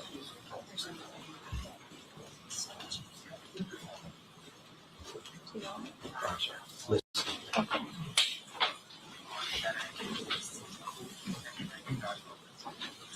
Special agent Sean Curtis, your date interviewing this.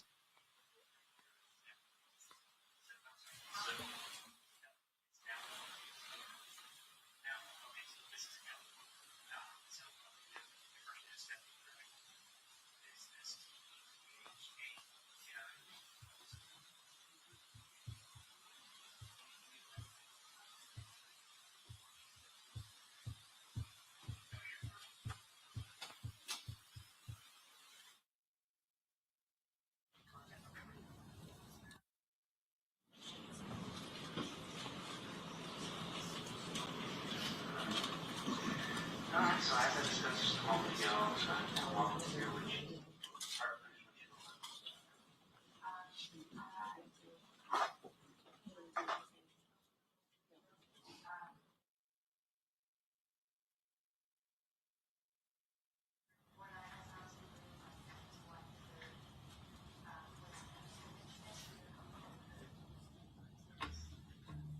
So I was a little late to my kids, but the library outside.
is 132, then join with 134.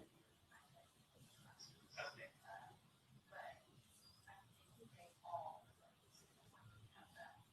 Then the letter itself.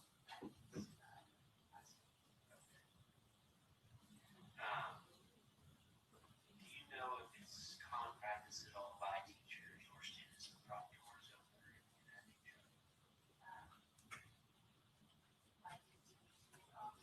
Yeah. Yes.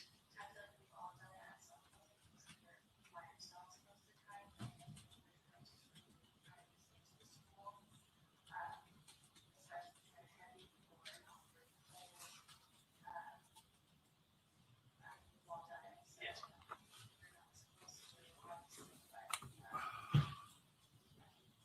But it happens to just, yeah, daily, like I said, it makes sense that it happens.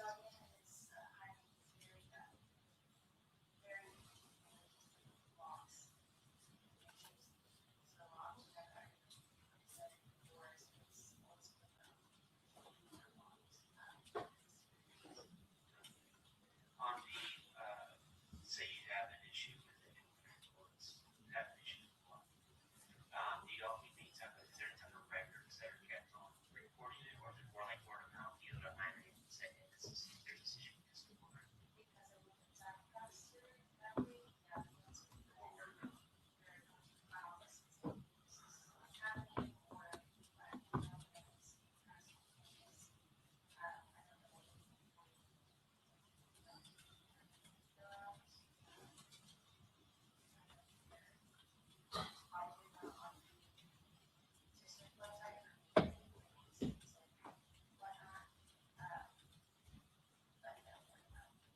Okay.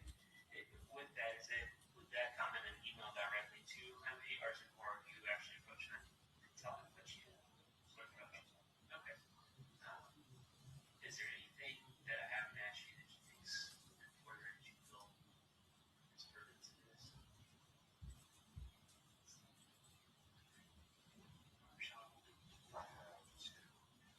Yeah. So,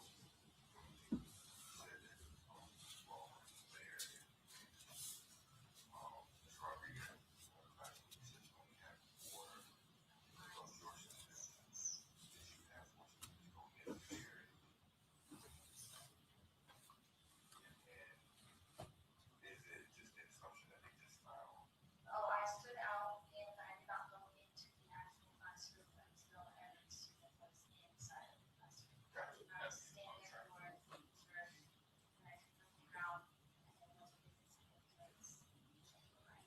And my second question, it says someone from either got a border patrol or some agency. Did they, get you to evacuate to the parking lot? Was that, did they get to improvement of the problem?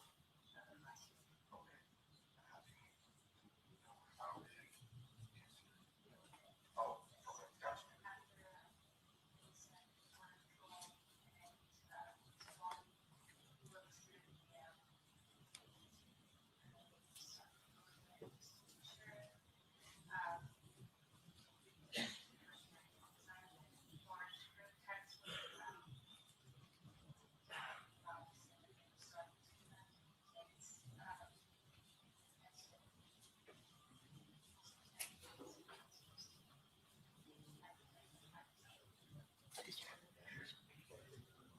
Yeah, the other thing, every time I brought that up regarding the lock, the doors where you hit the lock inside the classroom, and lock from the outside.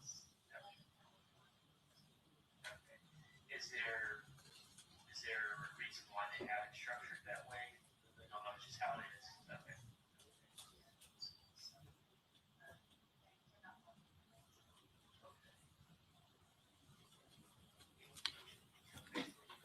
Follow-up questions?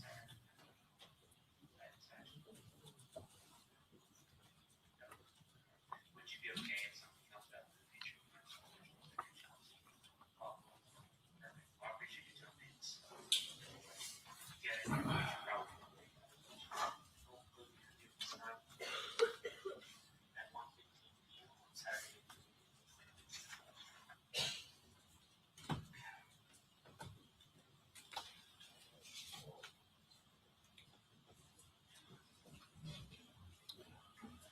Okay, we ready to bring them in? Judge, actually, I do have just a few things I want to clarify on the record before they come in. Okay. Ms. Hale, you would agree with me in listening to the totality of your interview 4 days after that you never tell the ranger that you saw anybody that was dressed in black with long hair and a fire and a gun. Correct. You agree that you never told him that you saw dirt flying up on the playground. That was to you, I guess, putting two and two together, you felt like you were being shot at, which was your opinion. Correct. You never told the ranger any of those things. I'm listening to that now. Right. And that was 4 days after it happened. Correct. And you would agree he gave you every opportunity to say everything that you remembered about what happened. Yes. And seeing the shooter and seeing somebody with a gun on your school would have been something that you would have told him at the time. I would think so, yes. In the dirt and you connecting that to their bullets being fired in your direction. Yes. Okay. So the question I have is, when you talked to the prosecutor on those incidents, did you tell them those details about seeing the person in black and with long black hair or with long hair and a firearm? And did you tell them about seeing dirt being kicked up at the playground? I believe so, yes. All right, Your Honor. And so based on that, we have never gotten any notice from the prosecution. And that is clearly an inconsistent statement with the statement that she did. The prosecution has never provided us. This is clear under Brady. It's clear under Michael Morton that if this is the first time that I'm hearing of this in a trial of this magnitude is when she testified on the stand about it. And so if she did report these things to the prosecution, we were entitled to that to prepare for this. And this is a trial by ambush. Okay. Response? We're checking to see if it is indeed part of the grand jury testimony we've turned over to them. Okay.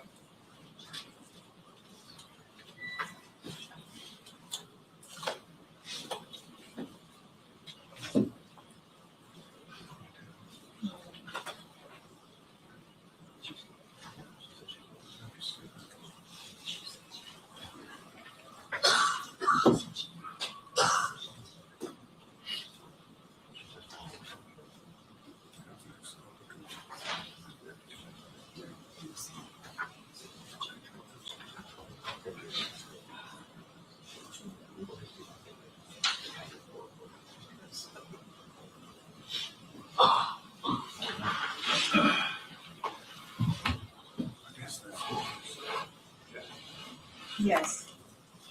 It's provided in the transcript that we provided to them on what's 134.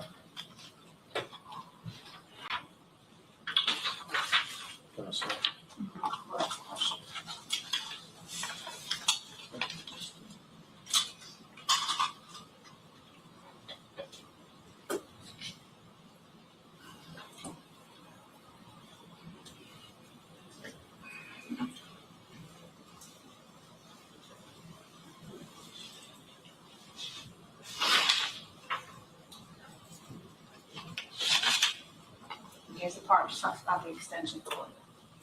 I agree that she said that before. I do not see in the I do see in the grand jury transcript there was talk about dirt flying up around the kids. I do not see where she described seeing a shooter, seeing a person with a gun matching the description of the shooter. And apparently she told the prosecution that before trial. I mean, Judge, that's an incredibly important detail that I'm finding out about now in front of the jury. And how's that Brady or exculpatory, Your Honor? Well, it's like insanely different. What I want to say is it is 180 degrees different than her prior testimony to the grand jury and her prior statement to the ranger. And it is of a matter of such importance because it has placed the gunman on the south side at the same place where my client was, where he responded to and where he went to. And so if this witness has told, and I understand witnesses testify, they remember things differently, but when the prosecution hears something that the witnesses remember differently than anything that we have, it's their obligation to provide that to us because that would be what could be used for impeachment. But we provided with the grand jury testimony that had about the dirt, whether or not it was a man in black, they've already stipulated that there's a man in black that was there. I agree, but not at that location at that time. And this is a man dressed all in black, not just all in black, with long hair and a firearm and a gun. Like there was more than one man in black and a gun. But that's South end of Robb Elementary. The prosecution, I'm sure, is not trying to intentionally miss the point, which I'm sure that the court understands my point, which is it's not about who did the shooting. Of course, we all agree with that. But at what time, when and where and how, and what teachers had identified a shooter or had seen a shooter on campus? Well, the location is pretty important, Mr. Turner. Do we have anything that you show in your notes? You turn that over to them? About the man in black, no, Your Honor, I don't know. Specifically the location at that particular time? Well, I guess the idea is the witness has testified that she told the state. Does the state acknowledge to the court that they were told that? I said, I believe so. Sorry. Yeah. I mean, the thing about it is that this woman was initially interviewed, in a very traumatic event. So there's going to be things that she remembers, for as time goes on. But I agree with Mr. Turner. That's not exculpatory. We all knew there. I mean, when saying to them, "Hey, there's a shooter, all black with a long rifle," is not information that they didn't already have throughout this case. In opening statement, they said that Melody Flores said the man that was in all black, but she got the gun wrong. So this is And not I think his new complaint information. is more to the location of the man in black in relationship to where his client was. I don't think she said anything about where his client was, first of all. She put Second of all, I think the testimony would be that Melody Flores saw in the same spot that this woman has said it was. There's no new testimony there. There's no new evidence. There's nothing different than what they already know. She never told us that the specific location that she saw him, about that south end of the door. She never told us that. Okay. So what are you asking for? Well,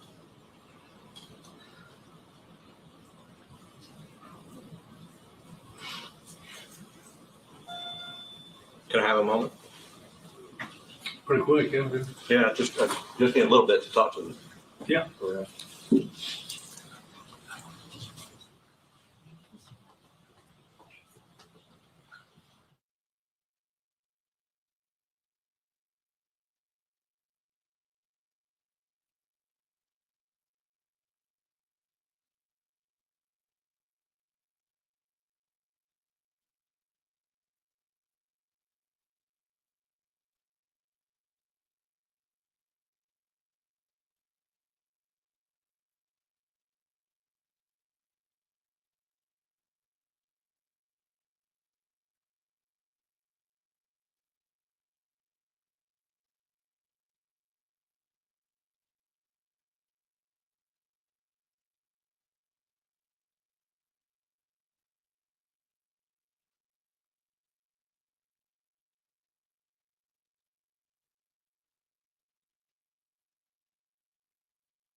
Finish the record, so go ahead.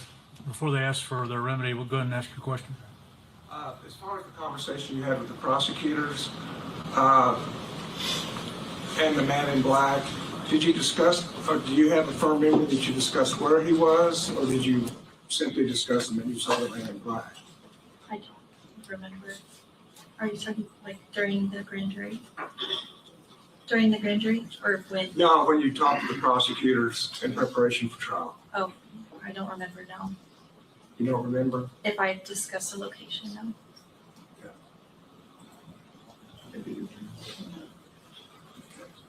And I'd also like to ask Ms. Mitchell, do you have any notes of her discussing where? I guess we're gonna take this. Now, I tell you what, man, let's do this. I don't want you going back up to the fourth floor. Could you go with one of our bailiffs and just step out in the hall momentarily? And we'll bring you right back in. Don't talk to anybody about the case if you do me that favor.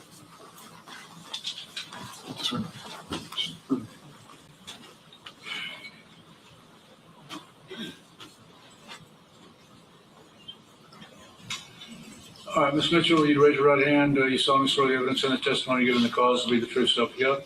Yes. Mr. Turner, we can just do it from council table if nobody objects. Go ahead. Thank you. Were you there and conducted an interview with Stephanie Hill? Yes, the trial preparation. And did you take notes as a part of that? Yes. Do you have any notes as to Ms. Hale telling the prosecution where the man in black was? No, she told us there was a man in black. She looked, she saw a man in black with a long rifle. But she didn't tell us that he was specifically at that location at the south end on the sidewalk. She did say. Thank you. And I'd also call Mr. Garza, Your Honor. Oh, I'm sorry, pass the witness. Yeah, but clarify for me, what was in the grand jury testimony that you did disclose? That there was dirt flying up. Okay, all right. Yeah. Question? Ms. Mitchell, the notes that you're referring to, on what date was that interview done? I have to go back to my calendar. It was sometime in mid-December. It was right before Christmas. Of 2025? Yes. Were you the only prosecutor present at that interview? No, it was me, Mr. Garza, and Mr. Turner. All right. And you were conducting the interview? No, Mr. Turner was. And in that interview, the witness that we're referring to told you she saw a man dressed in black with long hair and a long rifle. Right. All right. And you noted that she had never said that before at the time that she said that. I didn't note that. Well, We're prepping her, so I can't say that I specifically noted that. but I mean, you in just the preparation, you would have noted that a fact like that an additional person seeing the shooter at the time before the shooter entered the building outside, you would have noted that as a significant fact. You would agree with that? I would say that he was seen by several people. So one other witness saying they saw him, such as Ms. Flores, or, was part of that. All right, but I guess what I'm saying is that whether or not he was seen, you understand and know that not only is location important, but time is important. Where the shooter is at a certain time, you note that is an important detail. That is an important detail, but I wouldn't say that I was, at the time, had dissected the time frame of her to the point that it was so significant that it stood out. Well, I guess that you'd also understand that different witnesses at different points in time, viewing a shooter in different locations, all of those things are important details as to know not just where the person was, but when in time the person was. And different witnesses will provide different times, right? You understand that as a concept. Right, I understand that. And I'm not talking down to you, I'm just trying to make sure that, I know you understand it. I just want to make sure that it's clear on the record. And so, because this focus on whether or not she talked about the location, if that's the first time that she ever said location, and it just happened to be the location in trial that is where our client was, and now she's put the shooter on the south side of the building on the sidewalk, looking like he's going into the building on the south side in trial today. Are you saying she never said that to you before in your notes?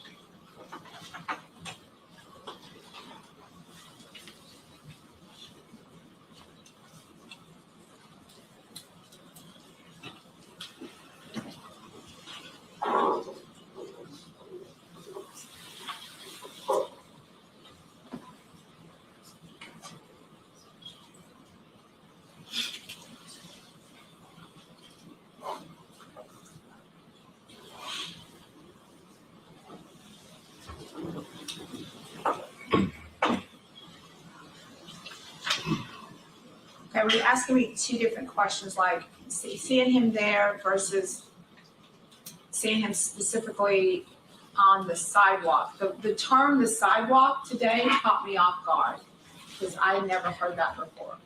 Had you ever heard her say that she had seen him either going into the south side of the building or approaching the south door? No, Did she ever tell you that he was on the south side of the building? no, So nothing in your notes. Now, no. okay, so here's my question. At a time when you're talking to a witness and for the first time they're telling you that they saw the shooter, neither prosecutor or anyone in the room thought to ask her, where did you see the shooter? That wasn't a question that came up in anybody's mind to ask her where the shooter was? You know, you're getting very nitpicky. Let me tell you something. When we were prepping these witnesses, I was running a law office, and so I was in and out of interviews. So I can't say that she said that and I like, oh my God. You know, it wasn't that type of reaction for me. So that's the best I can say. I guess I know, but as a person present in the interview, I mean, this is who. But I can say today when she said that he was on the south end, I was surprised. That's what I can say. And we were too, or that she saw him at all. But you were not surprised though when she testified that she had seen him. Yeah, because she said that she had seen him. She said that during trial prep. And so, What she had seen is a guy with long hair with a gun. and so you understand with all the information that you provided us, and that your office provided us in discovery, you understand how we would be surprised that she testified that she saw him.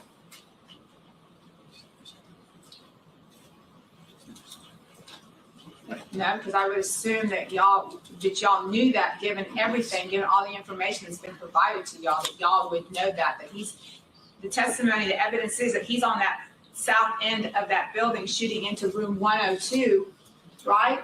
And so if he's at 102, that's the farthest room on that end, on that south end, then somebody's gonna see him, because there's casings from that room. But somebody is going to see him versus a person in a particular place at a particular time saw him has a lot of relative. It's a whole different thing.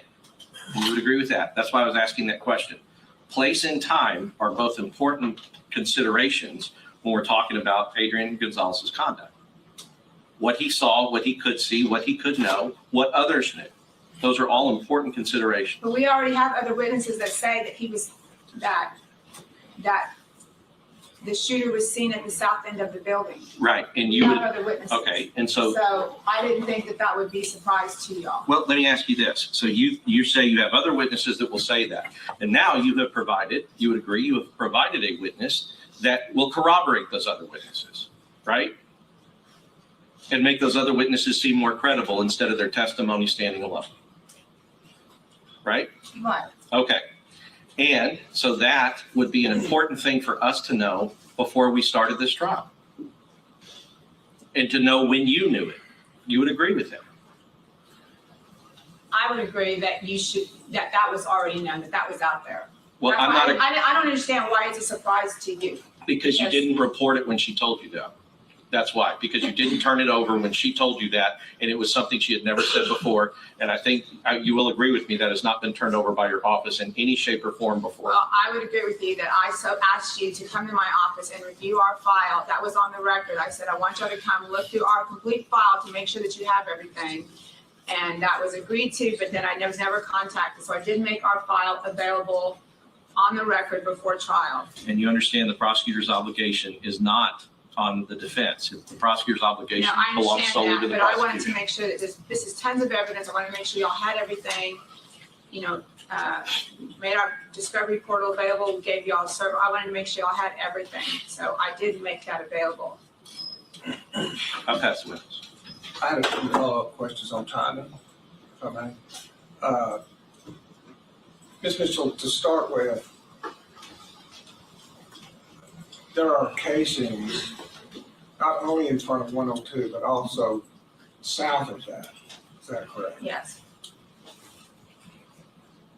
And those casings are not attributable to anybody other than the shooter. Is that correct? That's right. And both pictures and statements have been given as to that. Yes. Correct. And as far as timing, the only timing this witness has said is when she heard firecrackers, she headed to her building and saw the thing. I mean, is that correct? Right. Did she say anything about Adrian Gonzales being there or not being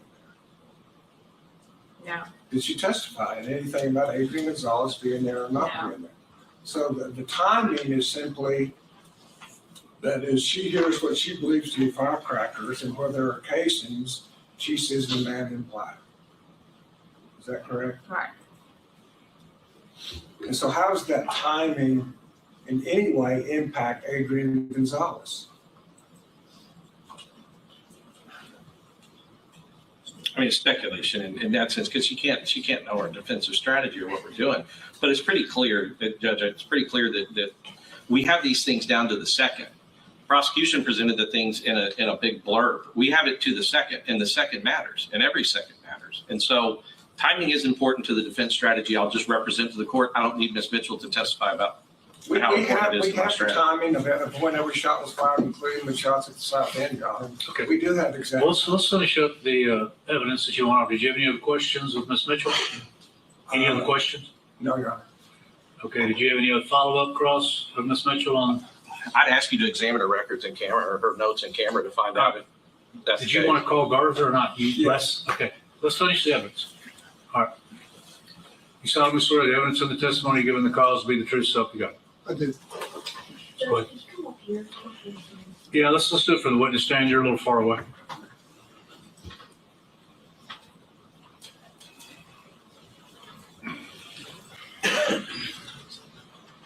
Okay, thank you, sir. Go ahead.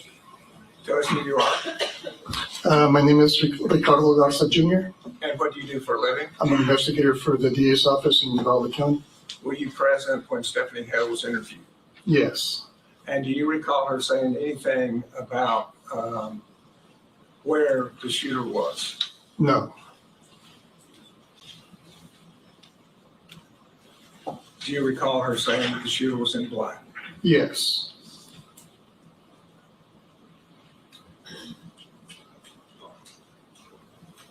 And did she say anything about the white car or Adrian Gonzales during that period of time? no, Did she ever give any testimony about seeing Adrian Gonzales or where he was in proximity to the shooter? no, And did she give any indication of timing? no, Was she looking at a phone, a cell phone, as to timing, no, whether in minutes or seconds?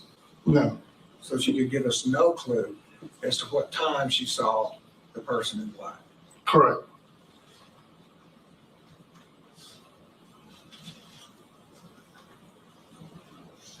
That's the witness. Investigator, so I guess first and foremost, you would be willing to get on the stand and testify that the witness, and she testified, had never said before that this person was on the south side. I don't recall her saying that. That's different than what you testified to, which is that she did not. Well, she did not. Okay. So as far as the person that her telling you, you've looked through this file, I'm sure. Yes, Yes.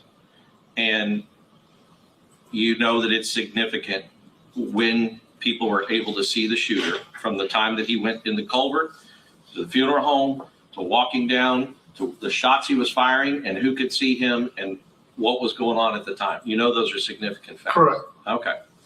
And the shooter was apparently, I guess, in this December 2025 interview that you were present for, a question was asked, or Ms. Hale told you guys in that room that for the first time that anybody knows that she saw the shooter with a black shirt, wearing black, long black hair, and a black or and a long gun or a rifle. Yeah. She said that. Right. And you recognize that to be the first time that she has ever said that to anybody. I don't know if that was the first time she said to anybody. Well, I guess to anybody in your investigation that would come over in discovery to us. Correct, You knew that was the first time she'd ever said it. correct. And nobody in that room thought to say, where did you see him? That was not asked. Okay. So as an investigator, as prosecutors, you have a significant fact that's come out, and you're saying there was no follow-up questions to her saying that she saw a man dressed in black with a rifle and long hair. Nobody followed up. Nobody said where. Where were you and where was he when you saw him? That was not asked. As an investigator, do you understand that follow-up question would be a common question that any investigator or prosecutor that you know of would ask? If somebody has come up and said a material fact like that, where were you and where was he when you saw him? Correct. And nobody in that room asked. Correct. I'll pass the minutes. No further questions. Okay, you step down, have a seat back at council table. May I address the court on one issue, Your Honor? Yes, sir. I'd just like to point out that the indictment says and accuses Adrian Gonzales of the time that occurred after Melody Flores informed him where the shooter was. That's the time that is relevant and material to this case. Where the shooter was at any time before that has no bearing on Adrian Gonzales or his conduct in this case. Well, we can't delve into their trial strategy, but I'm gleaning that there is some issue in that regard for the trial strategy. So, any other evidence on the matter? Not from the defense, really. Okay. Arguments? I guess, well, the only thing that I would like to ask, because we started to speak to my client and then they put on more evidence, I had to come sit over here. I'd just like a brief moment to talk to him. I mean, it's his case. It's his part of, I want to know how he feels about, because there's certain remedies that are severe. Well, there's several remedies, Heath, et cetera, that we can talk about, but yeah, talk to him. Thank you, Judge.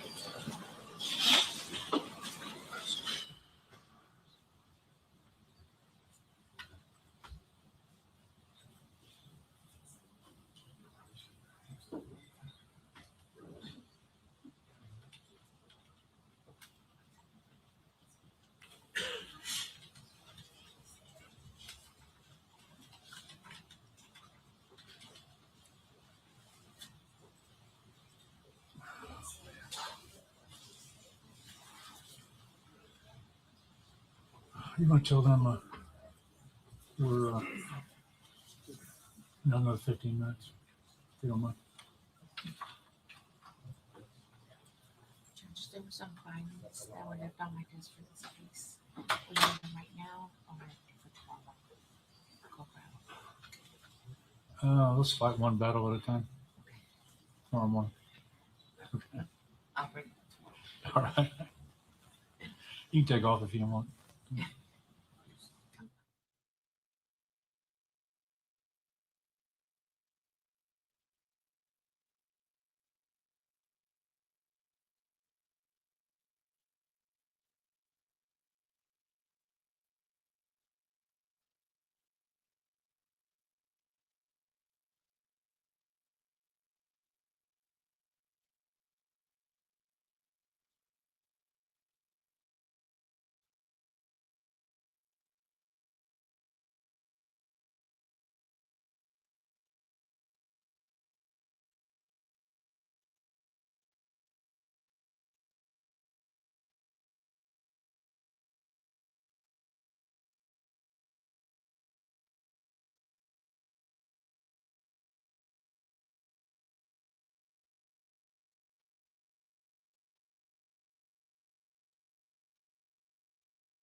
Mr. Goss, would y'all approach the bench real quick? I'm going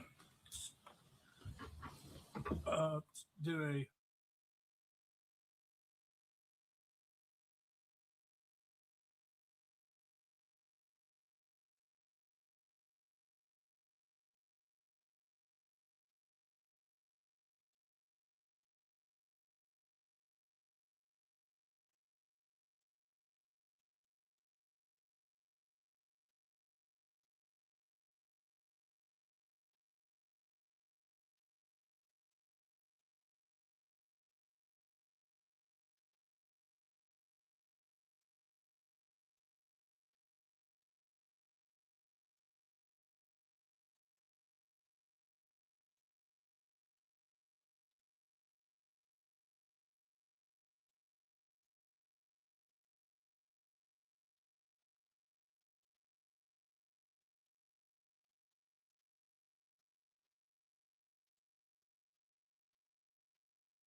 and then I'm going to excuse the jury.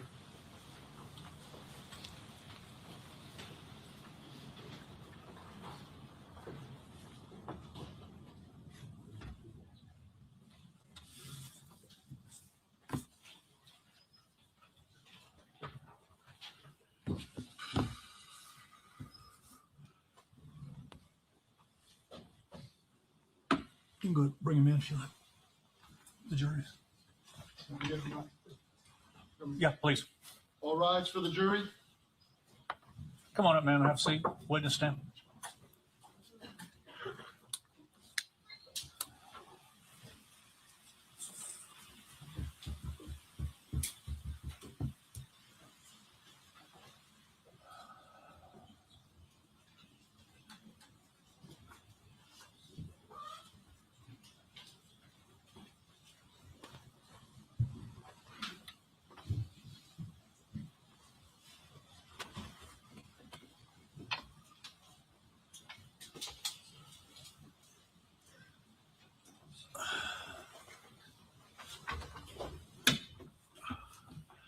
Okay, please be seated in the courtroom.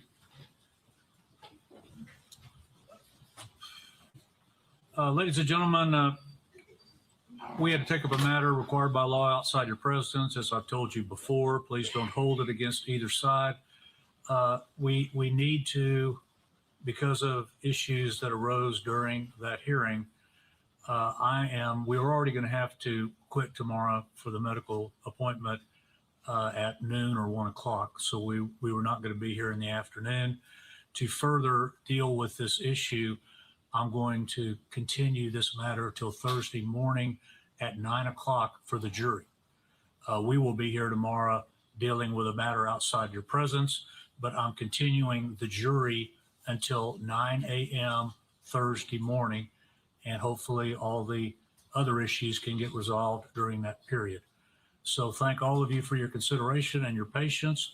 It's very, very, very, very important with this day delay that you remember my instructions and do not read anything, watch anything, or listen to anything that may be in the media about the case.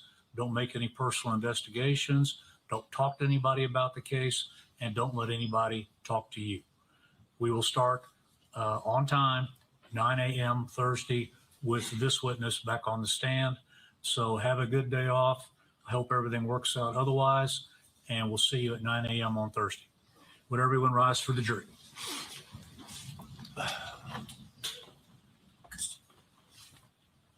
You're excused for the evening. Thank you all very much.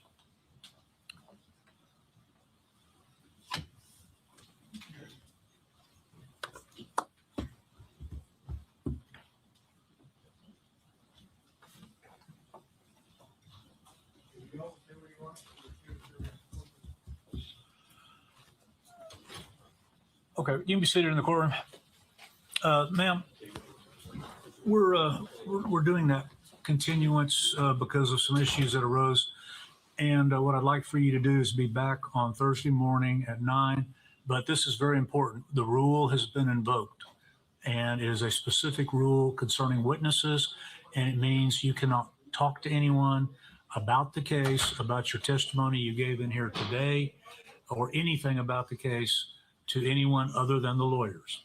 That means family members, spouses, anybody, until you're told the case is over with and you're released from the rule. All right. We'll see you back here 9 o'clock Thursday. We'll see you all 1:30 tomorrow.